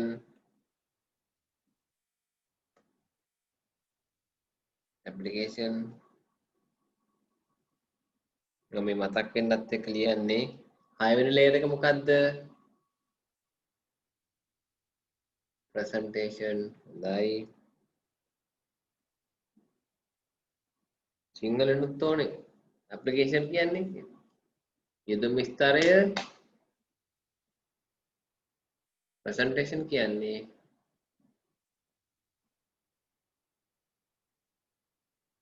presentation සිංහලෙන් සමර්පණ නැත්නම් ඉදිරිපත් කිරීම කියන්නත් පුළුවන්. සමර්පණ හොඳයි වචනේ. පස්වෙනි layer එක මොකද්ද? session layer. සැසි කියලා කියනවා. සැසි ස්තරය. 4 වෙනි layer එක මොකද්ද?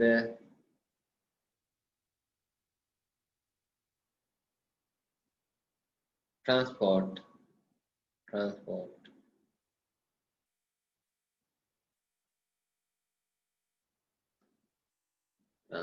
හොඳයි. ප්‍රවාහන ස්තරය. 3 වෙනි ස්තරය මොකද්ද? network ජාල ස්තරය. දෙවෙනි ස්තරය මොකද්ද? data link දත්ත සම්බන්ධී ස්තරය. පළවෙනි layer එක මොකද්ද? physical layer.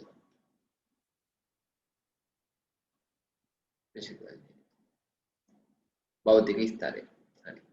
මේකේ ප්‍රවාහන ස්තරයේ ප්‍රොටෝකෝල් දෙකක් තියෙනවා. එකක් තමයි TCP අනික UDP. ඇප්ලිකේෂන් ස්තරයේ තියෙන ප්‍රොටෝකෝල් ගණනාවක් HTTP, FTP, SMTP වගේ ටෙල්නෙට් වගේ ප්‍රොටෝකෝල් ගණනාවක් තියෙනවා ඇප්ලිකේෂන් ලේයර් එකේ. ඉතින් මේ ඇප්ලිකේෂන් ලේයර් එකේ තියෙන ප්‍රොටෝකෝල් ආයෙ බෙදන්න පුළුවන් වර්ග දෙකකට. TCP ප්‍රොටෝකෝල් සහ UDP ප්‍රොටෝකෝල් විදිහට ආයෙ බෙදන්න පුළුවන්. මොකද මේ TCP සහ UDP අතර වෙනස? TCP වලදී මොකද්ද කරන්න පුතේ? TCP වලදී බොහෝම රිලයබල්, බොහෝම විශ්වාසනීය data delivery එකක් කරනවා. UDP වල රිලයබල් කනෙක්ෂන් එකක් හදාගන්නේ නැහැ. රිලයබල් data delivery එකක් කරන්නේ නැහැ. මම සරලව මේක පැහැදිලි කරන්නම්. TCP වලින් මොකද වෙන්නේ? packet switching වෙනවා. TCP කියන්නේ transmission control protocol නේ. transmission control protocol කියන එකයි TCP වල වෙන්නේ. මොකද මේ TCP part එකේදී වෙන්නේ data ටිකක් අපි data ටිකක් යවනකොට packet විදිහට මෙතන යන්නේ. data packet විදිහට යනකොට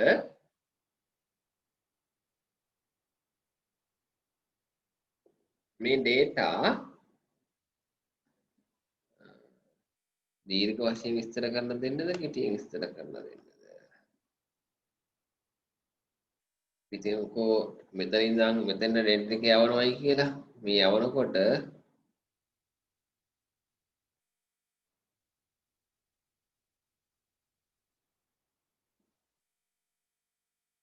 මේ රවුටර් ගණනාවක් හරහානේ මේ යන්නේ මේක.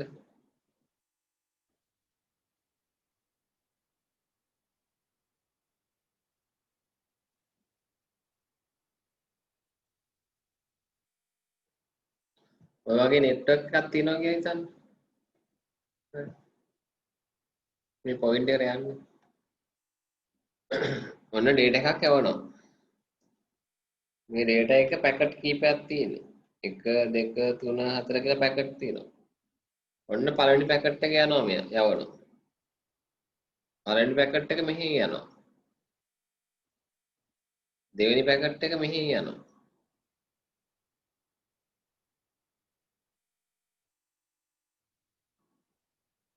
තුන්වෙනි පැකට් එකත් යනවා. තුන්වෙනි පැකට් එක මෙහෙ යනවා. මේක මෙන්න මෙහෙ යනවා. එයා ටිකක් වල්මත් වෙලා එහෙම යනවා. ගිහිල්ලා මෙහෙ ගිහිල්ලා ඔහොම පිටපාරවල ගිහිල්ලා එන්නේ. දැන් ඔහොම data ටික යනකොට ඉස්සල්ලාම පළවෙනි පැකට් එක හම්බ වෙනවා. ඊට පස්සේ තුන්වෙනි පැකට් එක හම්බ වෙනවා. ඊට පස්සේ දෙවෙනි පැකට් එක හම්බ වෙනවා. අනුපිළිවෙලක් නෙමෙයි හම්බෙන්නේ, පිළිවෙලක් නැතුව හම්බ වෙනවා. TCP වලින් මොකද කරන්නේ? එහෙම බාර ගන්නෑ. පිළි එන ටික පැත්තකින් තියා ඉඳලා පිළි වලට හදනවා. පිළි වලට තමයි බාර ගන්න. බැරි වෙලාවත් එක්කෙනෙක් එහෙම ගිහිල්ලා පරක් වෙලා හරි එන්නේ නැතුව හිටියොත් එහෙම ආයේ B කියන Aට මොඩම්බින් හම්බුණා, පළවෙනි එක හම්බුණා, දෙවෙනි එක හම්බුණා, තුන්වෙනි එක තාම ආවේ නැහැ. බලන්න හරියන්නේ නැහැ. ආයෙ උපන් කියලා ආයෙ එවන්න කියලා ආයෙ තුන්වෙනි එක එවනවා. කොහොම ආයෙතර ඒ මොකද කරන්නේ? ආයෙ තුන්වෙනි පැකට් එක හොයලා එවනවා. ඔය වගේ එක data එකක්වත් මික්ස් නොවි, එක data packet එකක්වත් එක bit එකක්වත් මික්ස් නොවි ආයෙ ගෙන්න හරි ආයෙ ගෙන්න හරි අදාළ පිළිවෙලටම හදාදා B data ටික අර විදිහට ගන්නවා. එහෙම වෙන්න නම් මේ data ටික transfer කරනකොට මේ data වලට අමතරව A සහ B අතර තව communication එකක් තියෙන්න ඕනේ. මේ දෙන්න අතර පොඩි acknowledgement එකක් යනවා. මේ දෙන්න තව මේ data වලට අමතරව තව කතා බහ කරා හොඳ connection එකක් ඒ දෙන්න අතර හොඳ connection එකක් හදාගෙන තමයි මේ data transfer කරන්නේ. මෙයාවා මෙයාවේ නෑ, මෙයා ආයෙවන්න මෙන්නා මෙයා හරි ඔය වගේ දෙන්න අතර හොඳ connection එකක් හදාගෙනයි මේ data ටික transfer කරන්නේ. ඒ නිසා තමයි මේකට කියන්නේ මොනවා කියලාද? සම්බන්ධතා නැඹුරු ක්‍රමවේදයක් කියලා. ඒ කියපු කාරණාව පැහැදිලිද මේ දරුවන්ට?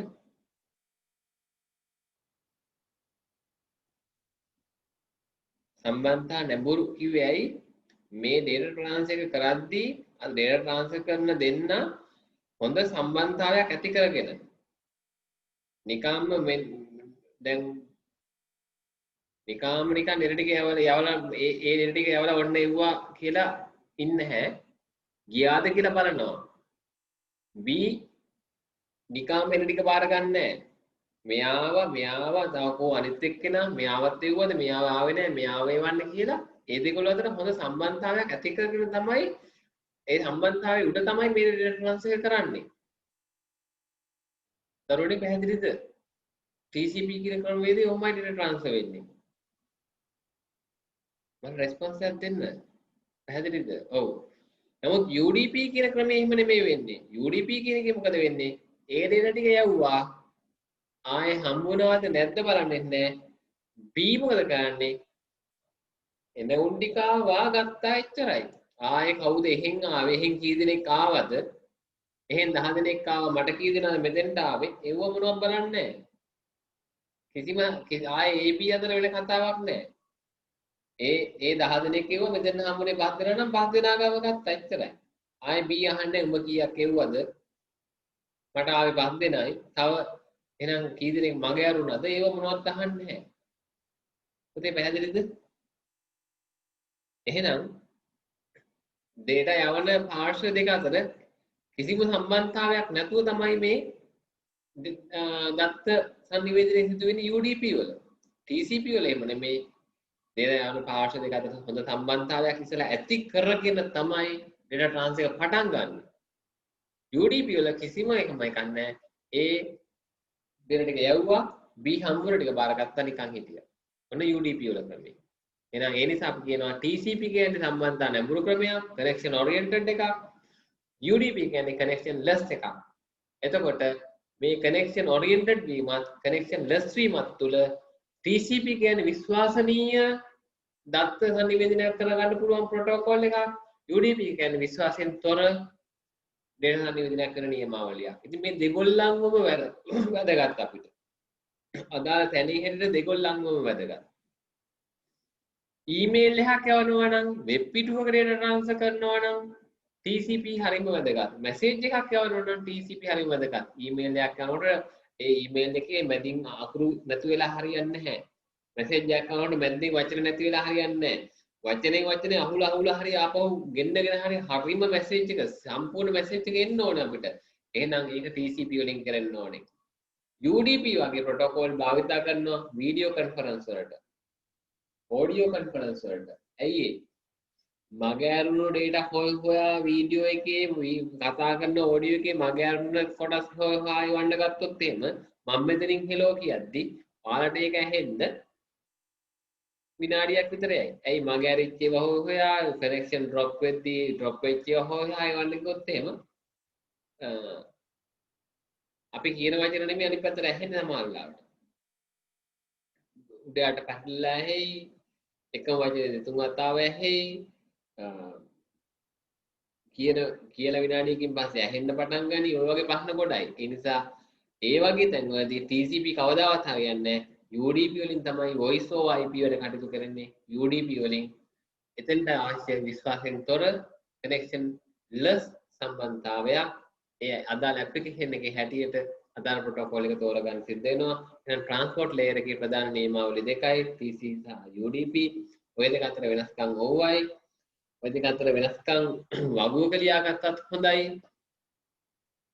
දැන් මේ 7 වෙනි ප්‍රශ්نين අපිට මේ AB කියන පොයින්ට් එකෙන් වගුවක් උනත් හදන්න පුළුවන්.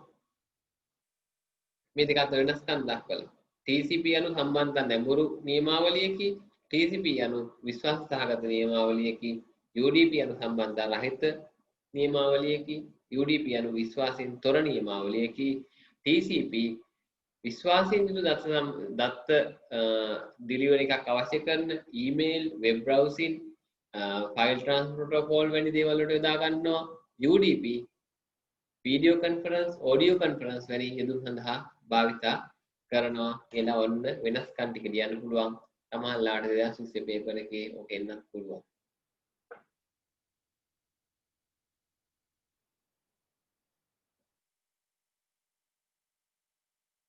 පැහැදිලි නම් අපි ඉදිරියට යමු. උත්තර දෙන්න එනවා. මේක උත්තරේ මොකද්ද? 5. හොඳයි. උත්තරේ 5 තමයි. හොඳයි.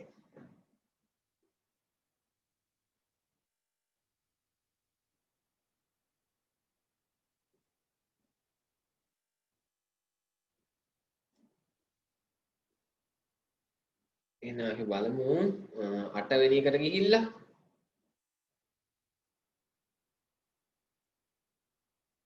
8 වෙනි එකේ මොකද්ද කියන්නේ? OSI සමුදේශ ආකෘතියෙහි ජාල ස්තරය සංනිවේදනය සඳහා දායකය වේ. ඉහත ප්‍රකාශයේ ස්තර පිරවීමට පහත කවරක් යෝග්‍ය වේද? කියලා උත්තරයක් දෙන්න බලන්න මේ දරුවෝ මට.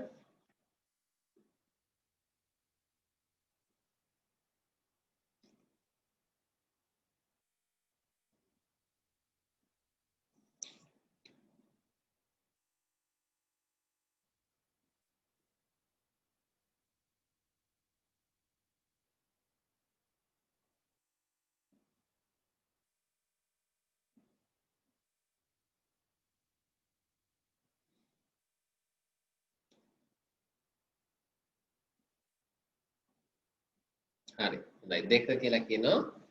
නෙට්වර්ක් ලේයර් එකේ මොකද කරන්නේ? නෙට්වර්ක් ලේයර් එකේ කාර්යය මොනවද?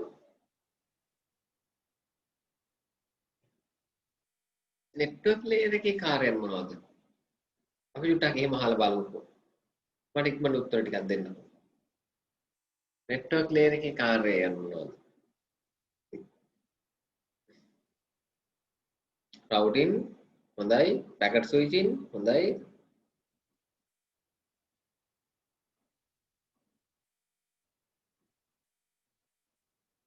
තව තියෙනවා. logical addressing හොඳයි.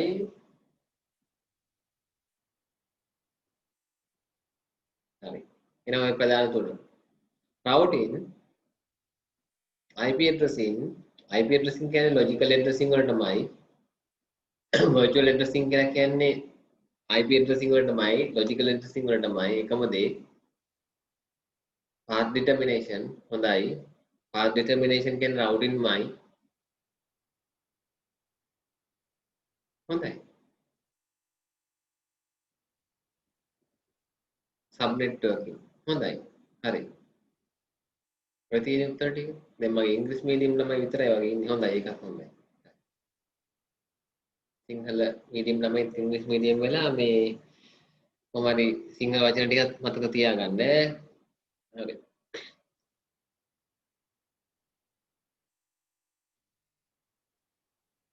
එතකොට දැන් මේකේ ප්‍රධාන කාරණය මේ logical addressing කියලා කියන්නේ. logical addressing කියන්නේ IP addressing වලට. virtual addressing කියලා වචනයකුත් දැක්කා. ඒ වචනේ ඉතල දාන්න යන්න එපා. ඒක අපිට virtual addressing කියන වචනේ යන්නේ අපේ මොනවද OS එකනේ. නිසා ඒ වචනේ ඉතල යූස් කරන්න යන්න එපා. subnetting හරි. අවුලක් නැහැ, වරදක් නැහැ. කම්පියුටර් වල physical address වලට මොනවද කියන්නේ වචනේ? කම්පියුටර් වල physical address වලට කියන්නේ මොකක්ද? physical address වල වචනයක් මේ සමාන වචනයක්. physical භෞතික ලිපින වලට තව වචනයක්. භෞතික ලිපින අපි හඳුන්වන්නේ මොනවා කියලාද? MAC address හොඳයි. media access control MAC address හොඳයි. right හොඳයි ළමයි. එහෙනම් මේ IP address නේ ඉතින් ඔය network layer එකේ ප්‍රධාන කාරණේ IP address ඉන්නේ logical address ඉන්නේ. මොකටද මේ logical address භාවිතා කරන්නේ? source එකයි destination එකයි తీරණය කරගන්න. මේ IP එකේ සිට මේ IP එකට deliver කරන්න මේක. මේ IP එකේ සිට මේ IP එකට deliver කරන්න. network layer එකේ header එකේ මොනවද තියෙන්නේ? අපි කියවනේ OSI reference layer එකේ හැම layer එකකින්ම pass වෙනකොට මොනවද attach කරන්නේ? header එකක් attach කරනවා කියලා. header එකක් කියන්නේ හරියට ලියුම් කවරයක් වගේනේ. හැම layer එකක්ම හැම layer එකක්ම data ටික cover එකට දානවා. හැම layer එකක්ම data ටික cover එකට දානවා. අර cover ලියනවා අදාළ විස්තර ටික. ඉතින් මේකේ network layer එකේදී ලියන්නේ මොනවද? එළිය ලියන්නේ source එකයි destination එකයි. මේ IP එකේ නම් මේ IP එකට මේක යන්න ඕනේ කියලා. ඉතින් මේකේ ඉතින් ඉස්සරට අවශ්‍ය වෙන දේ තමයි ප්‍රභවයේ සිට ගමනාන්තයට සංනිවේදනය සඳහා දායකය ගන්න එක තමයි network layer එකේ ප්‍රධානම දේ. මොකද තව පැත්තකින් ගත්තොත් IP addressing ගත්තොත් එහෙමයි. තව කාර්යයක් තියෙනවා routing කියලා නැත්නම් path determination කියලා තියෙනවා. routing මාර්ගකරණය මොකද කරන්නේ? ගමනාන්තයේ සිට ප්‍රභවයේ සිට ගමනාන්තය දක්වා පාර හොයලා දෙන එක. මේ පාරෙන් යන්න කියලා කියලා දෙන්නේ network layer එකේදී. එහෙනම් ඉතින් මෙතන උත්තරේ වෙන්නේ දෙක. routing කියන එක පැහැදිලි නේද පුතේ?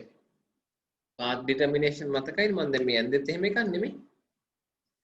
පළවෙනි පැකට් එක මේ පාරේ යන්නත් දෙවෙනි පැකට් එක මේ පාරේ යන්නත් තුන්වෙනි පැකට් එක තවත් වෙනම පාරක යන්නත් හේතුව මොකක්ද? path determination.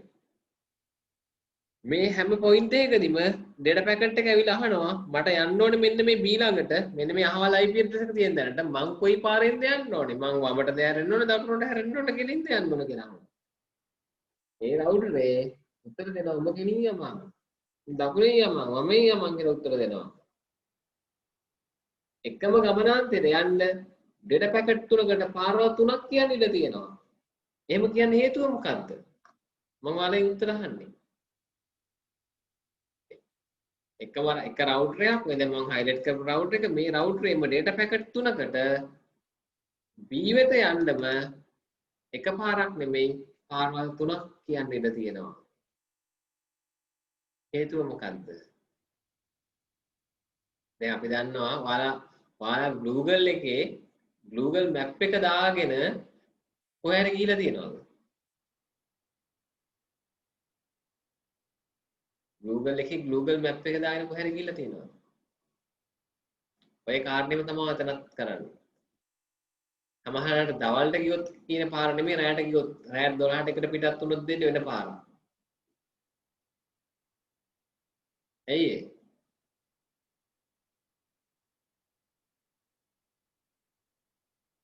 ට්‍රැෆික් එක බලනවා. ට්‍රැෆික් එක අඩු පාර තමයි දෙන්නේ. කොස්ට් එක අඩු පාර. කොස්ට් එක අඩු කියන්නේ ට්‍රැෆික් එක අඩු පාර.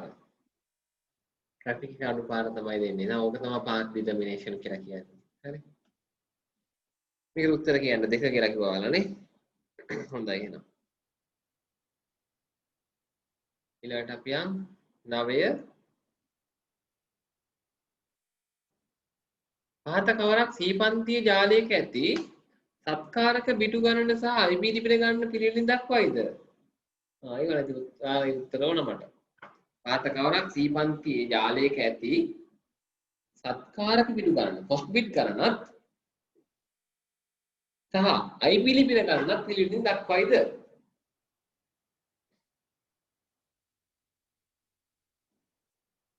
එක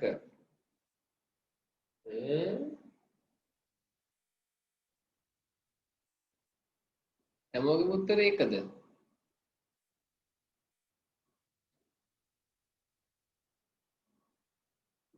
හරි හොඳයි. කොහොමද එක උනේ?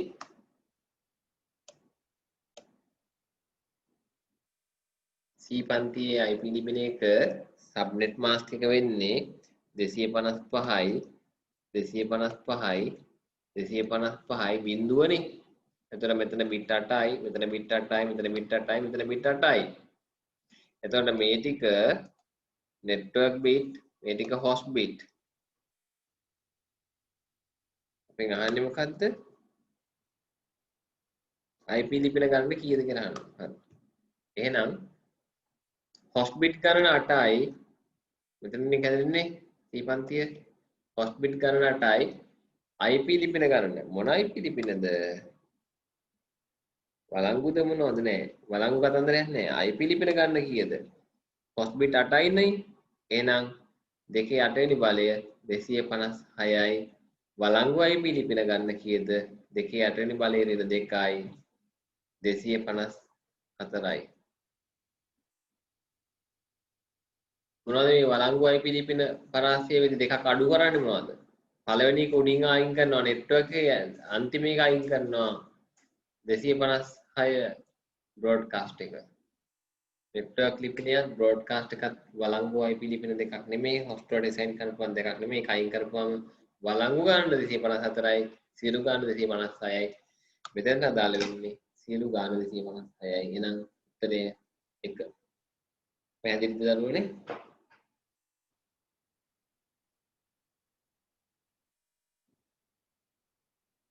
හොඳයි.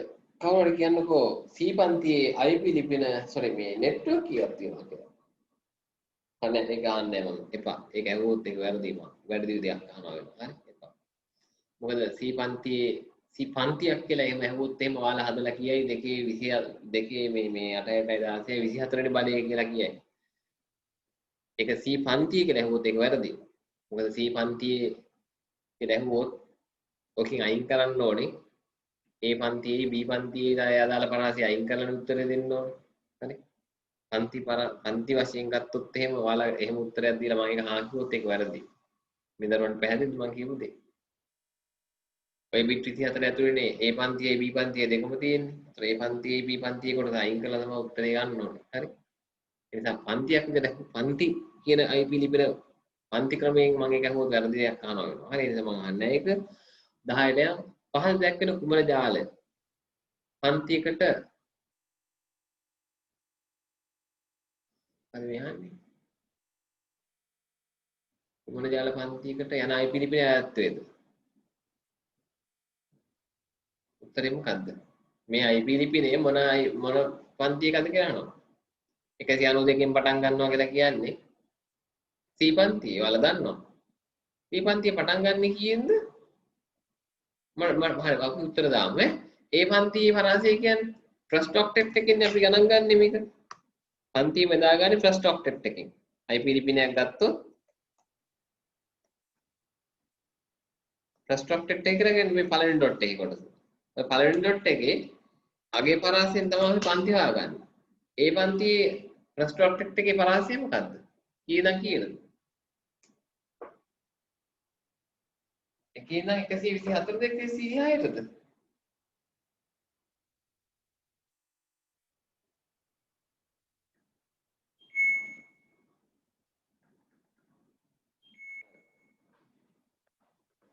එකසිය 27 කිව්වත් කමන්නේ 126 කිව්වත් කමන්නේ හැබැයි 127 කියන්නේ ස්පෙෂල් IP රේන්ජ් එකක්. මොකද්ද? 126 කිව්වට කමන්නේ ඒ නිසා. 127 කියන්නේ ස්පෙෂල් IP රේන්ජ් එකක්. මොකද IP රේන්ජ් එක කියන්නේ? loop back IP. හොඳයි. ඔය තියෙන උත්තර. loop back IP. මොකද මේ loop back IP කියලා කියන්නේ?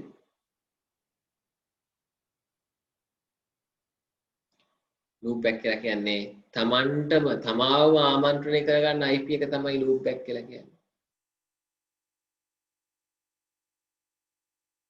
යම් කිසි කම්පියුටර් එකට ඒ කම්පියුටර් තමාවම නම් කරන නම මොකක්ද? දැන් මගේ නම රසික කියලා නමක් මට තියෙනවා. මට මාව ආමන්ත්‍රණය කරන්න කියන වචනේ මොකද්ද? තමාව හඳුනා ගන්න භාවිතා කරන වචනේ මොකද්ද? පොදු වචනේ මොකද්ද? පොදු වචනේ. මම කියන්නේ මී කියලා කියනව නේද? මම කියලා කියන්නේ මී කියලා කියන්නේ මම. ආන්ගේ වගේ කම්පියුටරයක් තමාම හඳුනා ගන්න ඒක තමයි ලෝකල් හොස්ට්. ස්පේස් නැතුව ලෝකල් හොස්ට්. දරුවනේ පැහැදිලිද? එයාට නමකුත් දාන්න පුළුවන්. දැන් මේ තියෙන්නේ. මම දැන් මේ කම්පියුටරේ ගත්තොත් එහෙම මේ කම්පියුටරේ ප්‍රොපර්ටිස් ගියාම තියෙනවා මෙයාට නමක්. කියලා අපි කියන හොස්ට් නේම් එක කියලා. මොකද මේ කම්පියුටරේ නම? Fuji. මේ කම්පියුටරේ නම Fuji. මේ ෂෙයාර්ඩ් මොනවද තියෙනවද කියලා පොඩ්ඩක් බලමු කියවන්න.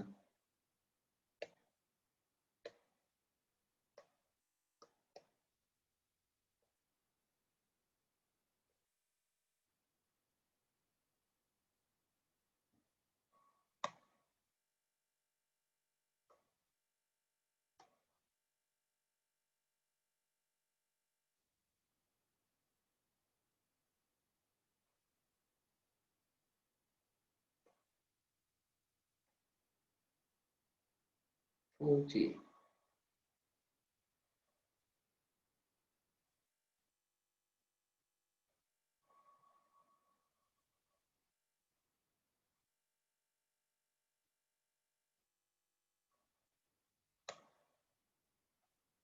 මෙතන Fuji කියන කම්පියුටරේ open වෙච්ච ඒවා මේක මොනවද folders share වෙලා නැති නිසා මෙතන පෙන්වන්නේ නැහැ. හරි. මම ඔන්න එක folder share කරලා පෙන්නන්නම්. right. මම මේ කම්පියුටරේ තියෙන folder එකක් ඔන්න මොකද කරන්නේ? share කරනවා network එකට share කරනවා. ඔන්න බලන්න sharing ගියා, advanced sharing ගියා.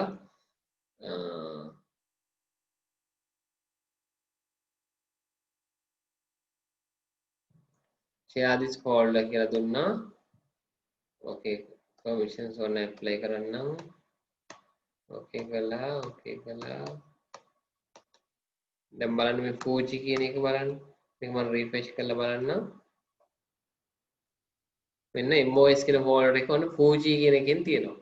මගේ මේ කම්පියුටරේ run කළේ කොහොමද? මේක network එකට run කළේ Fuji කියලා run කළේ. හරි. මම දැන් run කරනවා network එකට.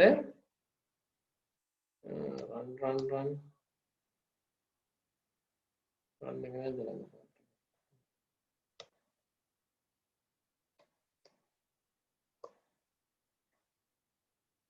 අපි දැන් මේව run කරලා බලමු.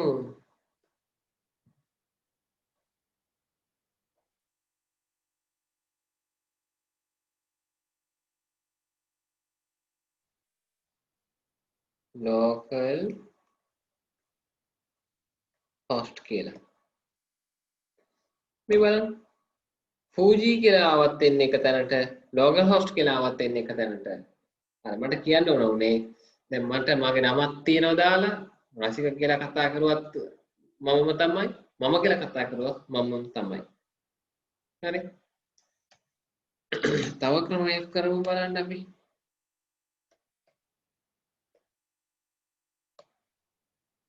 මේකට තියෙනවා IP එකක්. අපි කොහොමද අපේ කම්පියුටරේ IP එක හොයාගන්නේ? කමාන්ඩ් එක මොකක්ද? network කමාන්ඩ් එක මොකක්ද? තමන්ගේ කම්පියුටරේ IP එක හොයාගන්න කමාන්ඩ් එක මොකක්ද?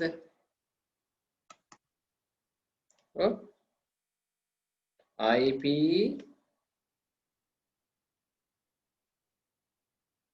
config මෙන්න IP එක 192.1.18 right ඔන්න මම හොයාගත්ත IP එක 192.1.18 එහෙනම් මම රන් කරනවා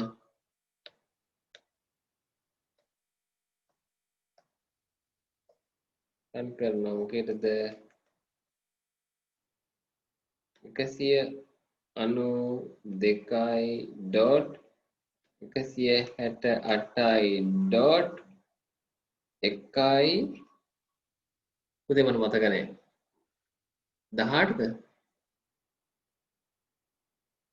මට කවුරුත් මතක් කරලා දෙන්න දැන් බලන් හිටපු කෙනෙක් ඉන්නවනේ 18ද මට මතකයි 18 කවුරුවත් නැහැ නේ මං කියන්නේ යන්නේ 18 හරි 18 තමයි මට මතකයි මේ බලන්න එතකොට IP එකට කෝල් කරුවත් එන්නේ එකම වින්ඩෝ එකට Fuji කියන නමට කතා කරුවත් එන්නේ එකම වින්ඩෝ එකට local host කියව කතා කරුවත් එන්නේ එක වින්ඩෝ එකට කියන්න ඕනේ හරිය තව කිව්වේ නෑ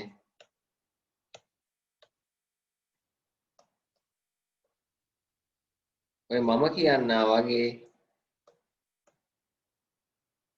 මේකට තියෙනවා තමන්ව හඳුනා ගන්න පුළුවන් IP එකක් තියෙනවා 127යි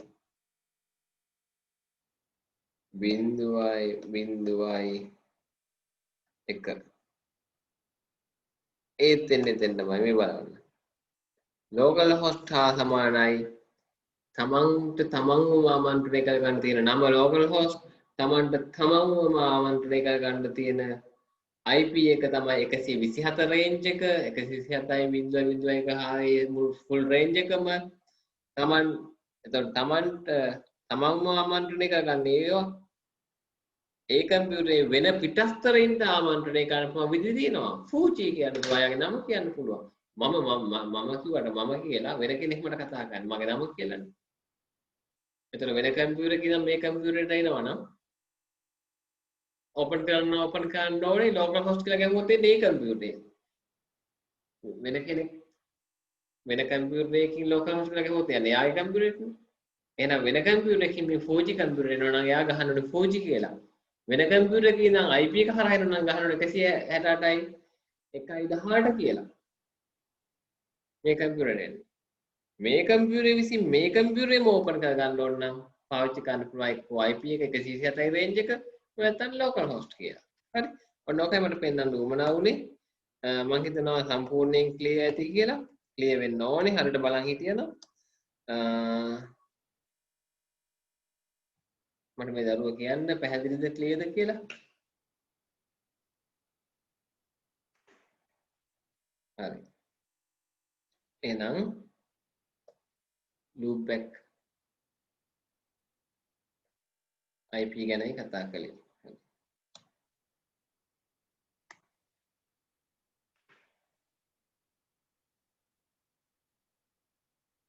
අහමින් හිටියේ ඒ පන්තිය ගැන. ඒ පන්තිය පටන් ගන්න 0.126 6ත් අතර එන 124 රේන්ජ් එක කියලා කියන්නේ loop back IP කියන්නේ මොකද්ද කියලා එවන්න මම පැහැදිලි කළේ. loop back IP කියන්නේ තමයි තමම ආමන්ත්‍රණය කරන දෙන IP රේන්ජ් එක. B පන්තිය පටන් ගන්න කොතනින්ද? ඉක්මනට උත්තර දෙන්න. B පන්තිය පටන් ගන්න කොතනින්ද? 128ත් 191ත් අතර. C පන්තිය 192යි. C පන්තිය 203යි. හරි. 204 නම් තියෙන කොටස් ටික සාමාන්‍ය භාවිතයට අදාළ නැත. හරි හොඳයි එහෙනම්. මේක C පන්ති IP ලිපිනයක් බවට හැමෝම හඳුනාගත්තා. 11 වෙනි ගානට යන් අපි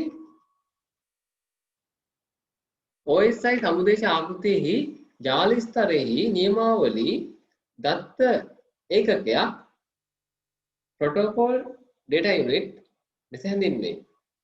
ඉහත ප්‍රකාශයේ විස්තර වීම සඳහා පහත කවරක් සුදුසු වේද?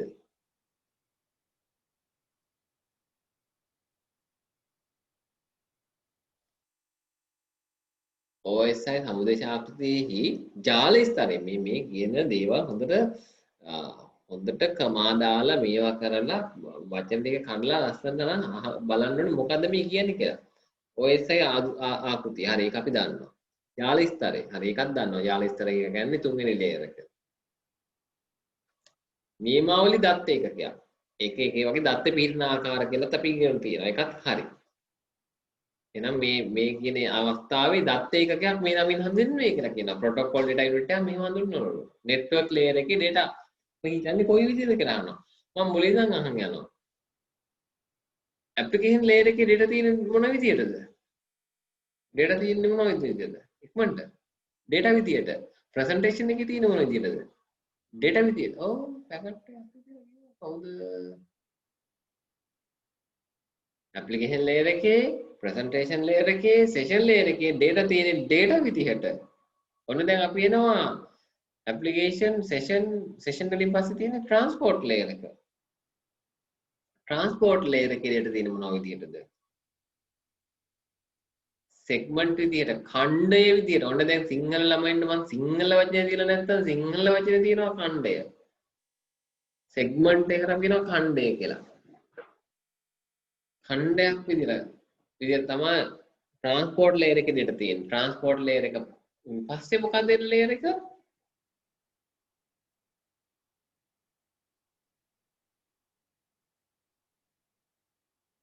transport layer එකෙන් පස්සේ එන්නේ network layer එක. network layer එකේ data තියෙන්නේ කොහොමද? segment packet කරනවා. packet විදිහට network layer එකෙන් පස්සේ එන layer එක තමයි data link layer එක. data link layer එකේ data තියෙන මොනවා විදිහටද? frame විදිහට. හොඳයි. frame විදිහට. අන්තිම layer එක නැත්නම් පළවෙනි layer එක data link layer එකෙන් පස්සේ අඩියම තියෙන layer එක physical layer එක. physical layer එකේ data තියෙන මොන විදිහටද? bit විදිහට electronic signal විදිහට bit විදිහට. හොඳයි. එහෙනම් ඉතින් network layer එකේ data තියෙන්නේ මොන විදියටද? මේකට උත්තරේ මොකද්ද? 11ට උත්තරේ මොකද්ද? 5. හොඳයි. packet විදියට 12 වෙනි ප්‍රශ්නෙට යන් අපි. දී ඇති පරිගණක ආචායන අංක ප්‍රවේශ වේගෙහි මේ දීලා තියෙන කම්පියුටර් ස්ටෝරේජස් වල access speed එක අවරෝහණ පිළිවෙලට නිවැරදිව ascending නෙමෙයි descending විදිහට නිවැරදි පෙළවස් ඇත්තේ පහත කවරක්ද? අවරෝහණ. ඒ කියන්නේ access speed එක අඩු වෙන විදිහට. එහෙනම් වැඩි මේක ඉස්සෙල්ලා තියෙන්න ඕනේ.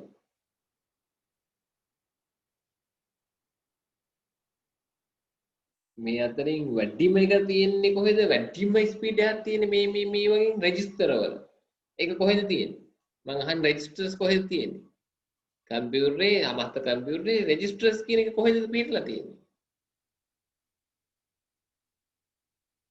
CPU එක ඇතුලේ. හොඳයි. CPU එක ඇතුලේ. හොඳයි. එහෙනම් මේ රෙජිස්ටර්ස් වලින් පටන් ගන්න උත්තර දෙකයි 4 සහ 5.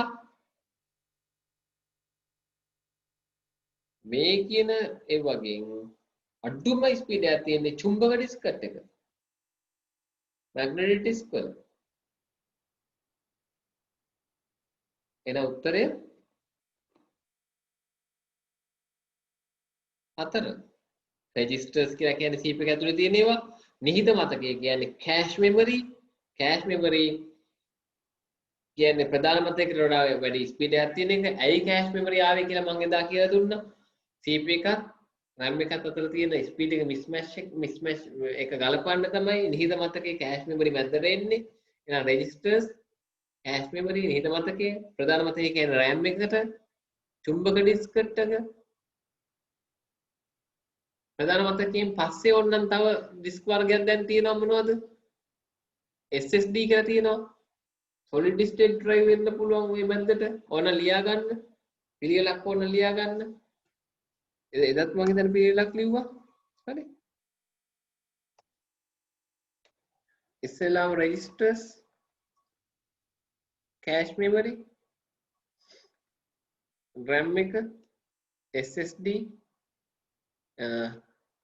hard disk drive එහෙම නැත්නම් magnetic disk ඊට පස්සේ optical disk CD DVD ඊට පස්සේ cloud storage චුම්බක පටි වොන්න ඔය මැද්දට එන්න පුළුවන් හරි magnetic tape වෙන්න පුළුවන් ඔය මැද්දට අන්තිමට cloud storage යටටම cloud storage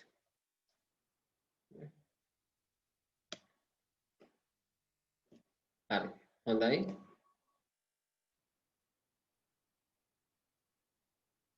උත්තරේ මොකද්ද 12ට 4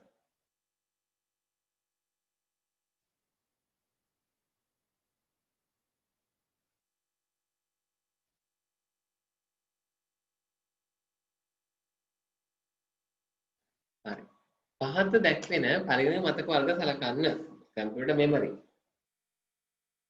මෙමරි කිව්වට මතක ස්ටෝරේජ් දෙකම මෙතන තියෙනවා මෙමරි කියන්නේ ස්ටෝරේජ් දෙකම තියෙනවා හරි මොකද අපි ඔය වචනේ ඉතල ભેද කරගන්නේ නැහැනේ පොදුවේ භාවිතා කරනවානේ කම්පියුටර් ස්ටෝරේජ් කියයි මතක කියයි ප්‍රශ්නයක් කරගන්න ඕනේ ඉතින් ඇතුලේ නක්ෂය මතක වර්ගය වන්නේ නක්ෂය කියලා කියන්නේ කරන්ට් එක ඕෆ් කරලා ගියාම ඒක දින දේ ටික මැකෙන්නේ මොනවද? නක්ෂය මතක වර්ගය වන්නේ CMOS මතකයි නක්ෂයයිද කියන එක ප්‍රශ්නයක්.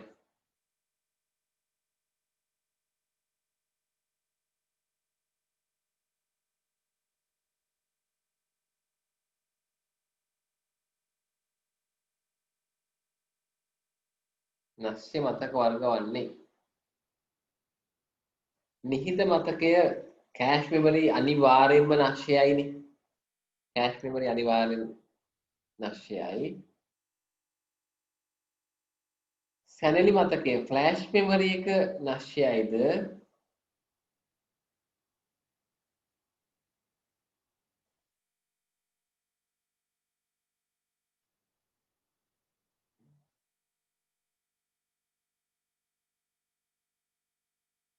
නෑ.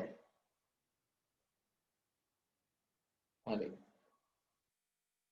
ෆ්ලෑෂ් මෙමරි කොහෙද තියෙන්නේ? ෆ්ලෑෂ් මෙමරි කියන්නේ මොනවටද? ෆ්ලෑෂ් මෙමරි කියන්නේ මොනවටද? ෆ්ලෑෂ් මෙමරිය භාවිත කරලා මට කියන්න. පෙන් එකක් හොඳයි. පෙන් එකක් නැස්සේ නැහැනේ. හරි. එහෙනම් නැස්සේ මතක වර්ගයක් නෙමෙයි C කියලා කියන්නේ B නැස්සෙයි. D නැස්සෙයිද? දුර්වල ඇතිය. hard disk එකේ data වැකෙනවද hard එක ගියාට නෑ. RAM එක නැස්සෙයි මැකෙනවා. නැස්සෙයි. විදුලිය තියෙන කම විතරයි ඒක දෙන්න තියෙන්නේ. රෙජිස්ටර් නැස්සෙයි. එහෙනම් උත්තර වෙන්නේ B E සහ F. දැන් මට මෙතන පොඩි සැකයක් තියෙනවා A එක නැස්සෙයිද කියලා. CMOS නැස්සෙයිද කියලා මට පොඩි සැකයක් තියෙනවා. මේ සැකේ අයින් කරගන්නේ කොහොමද? මේ සැකේ අයින් කරගන්න බලන්න ඕනේ ඒත් එක්ක තව තියෙන උත්තර මොනවද කියලා. ඒත් එක්ක D තියෙනවා. ඒත් එක්ක D තියෙනවා කියලා කියන්නේ අනිවාර්යෙන් ඒක උත්තරයක් වෙන්නෙම නැහැ කියන එක. මම මේ වාට විභාගෙට ගියාම දැන් මෙතන ඉතින් අපි මේ සාකච්ඡාව තුළදී ගෙන ගැටලුවක් නැහැ. හරි. මෙතන කිව්වනේ මේක කියලා ඉතින් මේක බස්සා ඇදලා යනවා. නමුත් විභාගෙට මේ වගේ ප්‍රශ්නයකට උත්තර දෙන්න ගියාම ඇත්තටම මම උත්තර දෙන්න ගියා නම් මේකට මම චූටි හිරවීමක වෙනවා. ඒ කියන්නේ නැක්ෂ මතකයක්ද කියන තැන. ඒ කියන්නේ නැක්ෂ මතකයක් තමයි. නැක්ෂයේ හින්දානේ CMOS එකට බැටරියක් දාලා තියෙන්නේ. CMOS එකට බැටරියක් තියාගන්නේ බැටරිය නිසානේ. බැටරියෙන් නෙමෙයි මේ ඒකේ මතකයේ රඳවගෙන තියාගෙන ඉන්නේ. හරි පොඩි කොටසක් නැක්ෂයයි ඒකේ. ඩිෆෝල්ට් වැලියු එකට තමයි සෙට් වෙන්නේ. කරන්ට් එක නැතුව ගියා. හරි. ඔන්න ඔය කියන සැකේ මට තියෙනවා. මේක පේපර් එක හදපු එක්කෙනා මේක කොයි විදිහෙන්ද අර්ථකථනය කරන්න තියාගන්න කියන මට ප්‍රශ්නයක්. ඒක මට ඒ ගැටලු විසඳ ගන්න පුළුවන් ක්‍රමයක් තමයි මම බලන්න ඕනේ නේද. මම බලනවා ඒත් එක්ක තියෙන අනිත් උත්තර මොනවද? ඒත් එක්ක D ආව කියන්නේ ආත්මෙට ඒක වෙන්න පුළුවන් දෙයක් නෙමෙයි එහෙනම්. මෙතන ප්‍රශ්නේ ඒ ගොඩක ඒ තියෙනවා කියලා කියන්නේ එහෙනම් ඒ ඉවත් කරන්න සිද්ධ වෙනවා. මොකද C කියන්නේ එකත් අදාළ නැහැ. ඒක උත්තරයක් වෙන්නේ නැහැ නේනම්. හරි.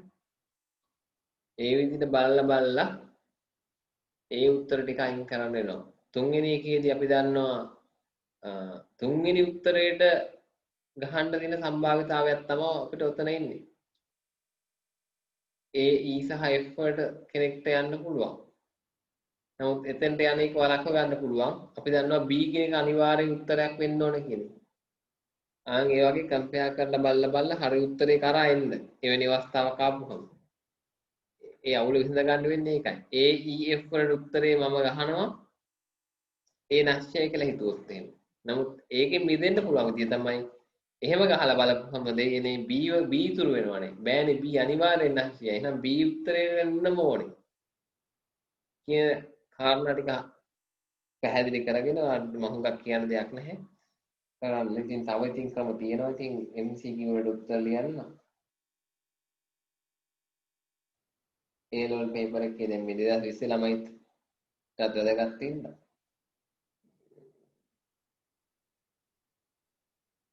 කරන්නම දෙයක් නැති අන්තිම ප්‍රශ්නට උත්තර ලියන විදිහක් තියෙනවා.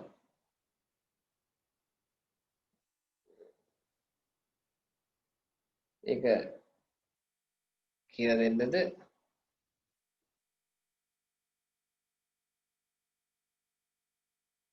හැබැයි මේක කියලා දීමේ යම් භයානකමකුත් තියෙනවා.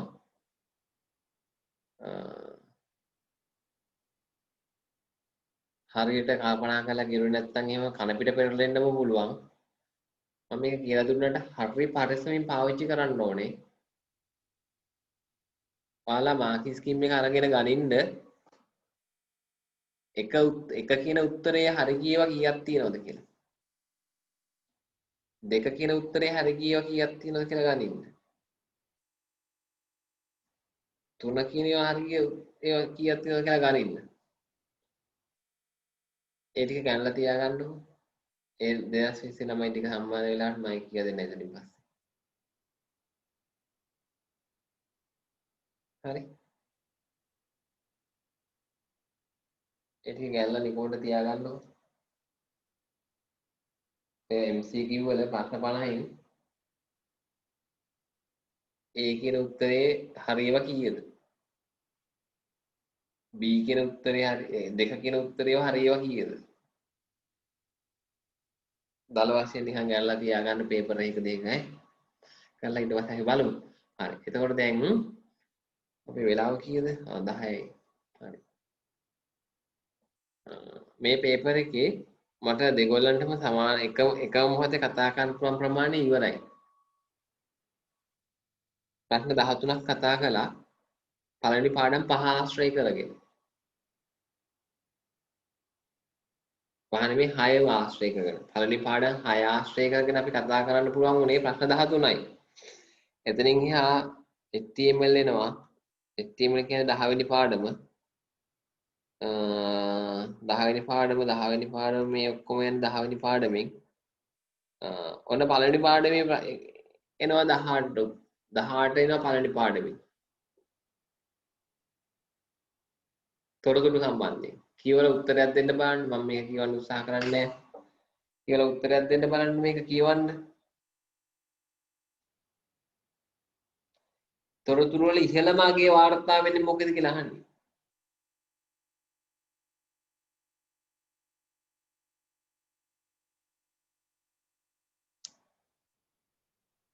හරි ඉසිනේ ඕකේ කියලා දෙන්න. ඊයර අපි කියලා දුන්නේ නැද්ද?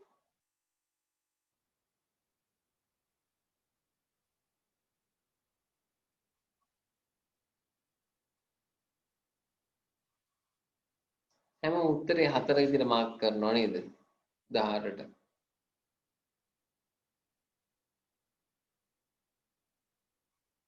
හරි එහෙනම් ඉතින් ඒක එච්චර අදාළ දෙයක් නෙමෙන්නේ.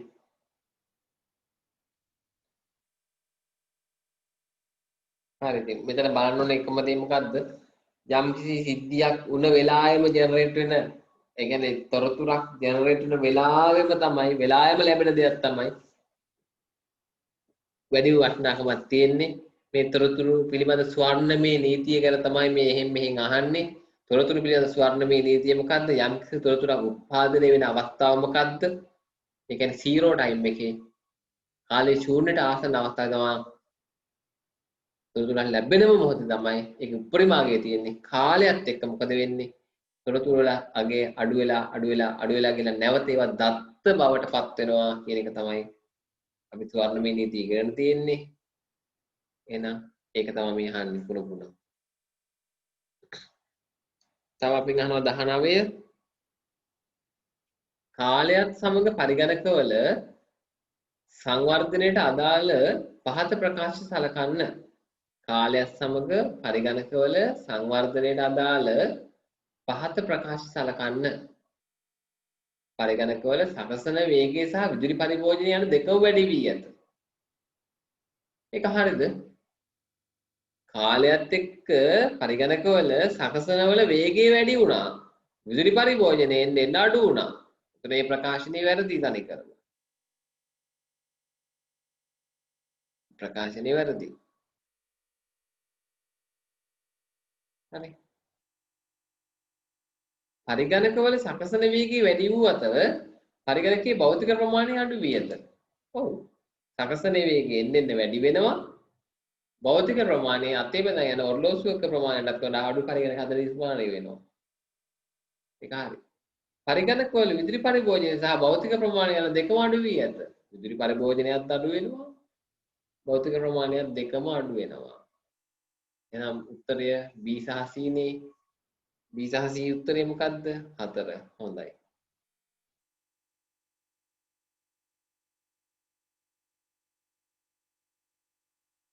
විසිවෙනි ප්‍රශ්නයත් පළවෙනි පාඩම හා බැඳෙනවා. 20 වෙනි ප්‍රශ්නයත් පළවෙනි පාඩම හා බැඳෙනවා. කියන්න බලන්න එන උත්තර. ඒක ඔයාලට කියන්න පුළුවන්.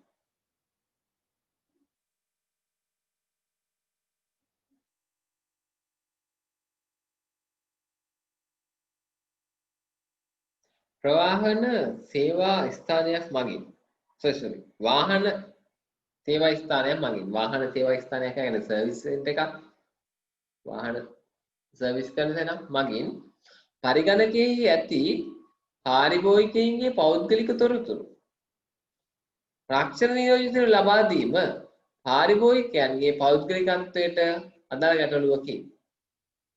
වාහන සර්විස් කරන තැනක් එතෙන් එන සර්විස් කරන වාහනවල අයිතිකරුවන්ගේ නම ගම ලිපිනේ ටෙලිෆෝන් නම්බර එක රක්ෂණ නියෝජිතයෙකුට දෙනවා. මොකටද? මෙන්න හොඳ සුපිරි වාහන අයිතිකාරයෝ කියලා දෙන්න දෙනවා. මොකටද? රක්ෂණ නියෝජිතයාට හිමීම්ම කෝල් එකක් දීලා ගෙදරට ගිහිල්ලා රක්ෂණයක් දම්වන්න. ඕකනේ කාරණාව. සර්විස් සෙන්ටර් වලට එන වාහන වලින් හොඳ හයි වැලියු එකක් තියෙන ලීසින් තියෙන වාහන වල ලිස්ට් එකක් රක්ෂණ නියෝජිතයෙකුට දෙනවා. මොකද අනිවාර්යයෙන්ම ඒවට ෆුල් ඉන්ෂුරන්ස් දානවා. ඒ නිසා මෙන්න ගිහිල්ලා බලන්න මේකේ ඉන්ෂුරන්ස් එක ඔබ අරගනින් කොහොමද කතා කරලා කියලා දෙනවා. මේක පෞද්ගලිකත්වයට ගැටලුවක්. මේක නීති data protection act එකට අනුව මේක වැරදි වැඩක්, illegal වැඩක්.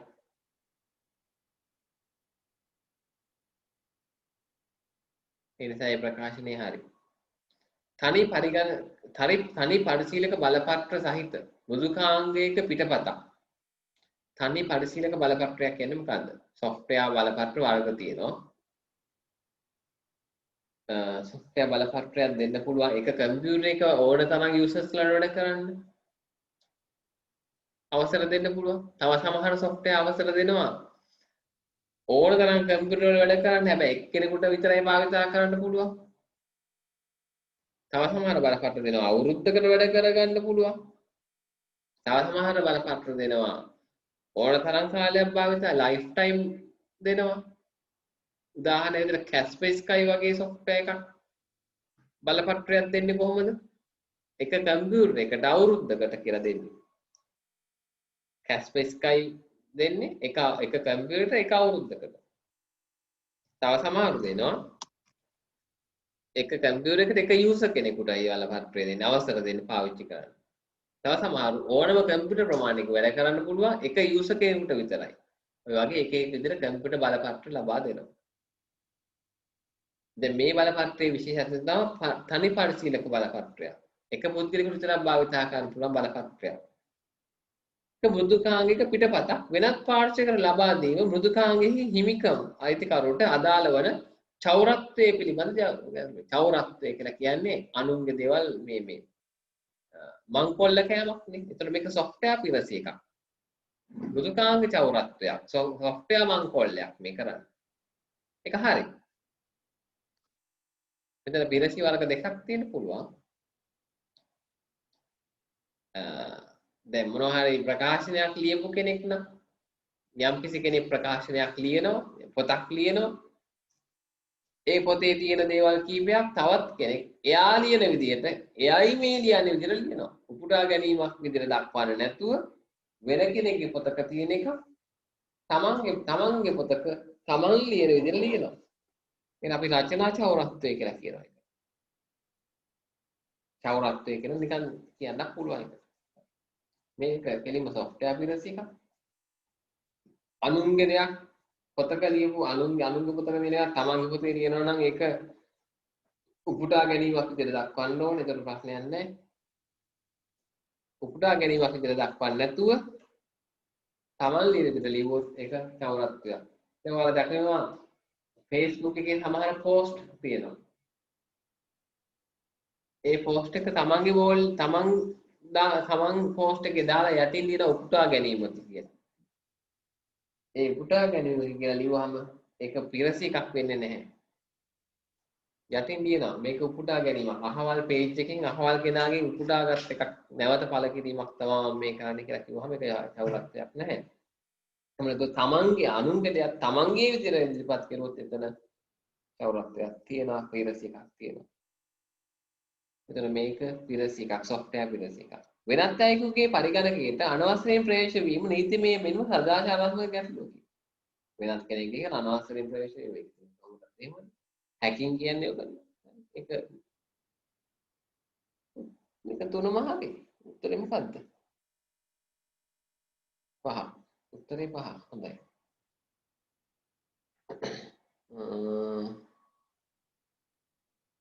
හරි. ඊටු ටිකක් කරන්න පුළුවන් තත්ත්වයක තමයි තියෙන්නේ.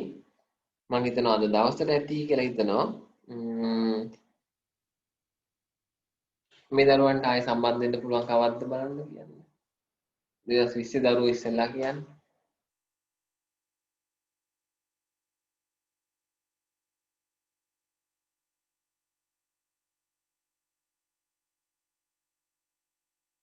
දෙදස් 20 ළමයින්ට හෙට උදේ ආයෙ සම්බන්ධ වෙන්න පුළුවන්. හරි හොඳයි. එහෙනම් 2020 22 කියලා ගැටලුවක් නැහැ. සෝරි 21 කියලා ගැටලුවක් නැහැ. මේ පළවෙනි පාඩම් 6 ටික ඉක්මනට ඉවර කරමු අපි එනම්. ඔයාලා හෙට සම්බන්ධ වෙන්න 6ට. මම එක වාක්‍යයක් අශ්වින් දේශින්ට දෙනවා. 5:00ට මම වාක්‍යයක් දෙනවා. මම හිතන්නේ මේ වාක්‍යය මම මෙතන ප්‍රකාශයටපත් කරන්න ඕනේ නැහැ. ඒගොල්ලෝ දන්නවා. එහෙම නේද අශ්විනී සිනි?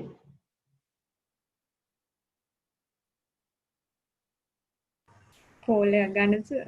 කෝල් එකක් ගන්න. හරි. හරි. හරි. එහෙනම් මේ හැමෝටම තමයි මගේ ආරාධනය ඊට උදේ 6ට සම්බන්ධ වෙන්න. මොකද මේකේ තව ගණන් ටිකක් තියෙනවානේ. එතන මම තව 2018 17 විදියට තව පුළුවන් පේපර් ටිකක් දෙගොල්ලන්ම එකතු කරගෙන කරනවා. එතනින් පස්සේ 21 කට්ටියව හලලා දාලා අනිත් පාඩම් ටික 26ත් එක්ක කරනවා. හරි? එහෙනම් ඒකයි ප්ලෑන් එක. එහෙනම් අපි එහෙම හම්බෙමු. 2021 ළමයිත් එක්ක මම පළවෙනියෙන් ඔන්ලයින් සම්බන්ධ වුණ අවස්ථාව බලන්න ඔයාලගේ ෆීඩ්බැක් එකක් දෙන්න කොහොමද කියලා. හොඳයිද? ක්ලාස් එක හොඳයිද? ඔන්ලයින් ක්ලාස් එක හොඳයිද?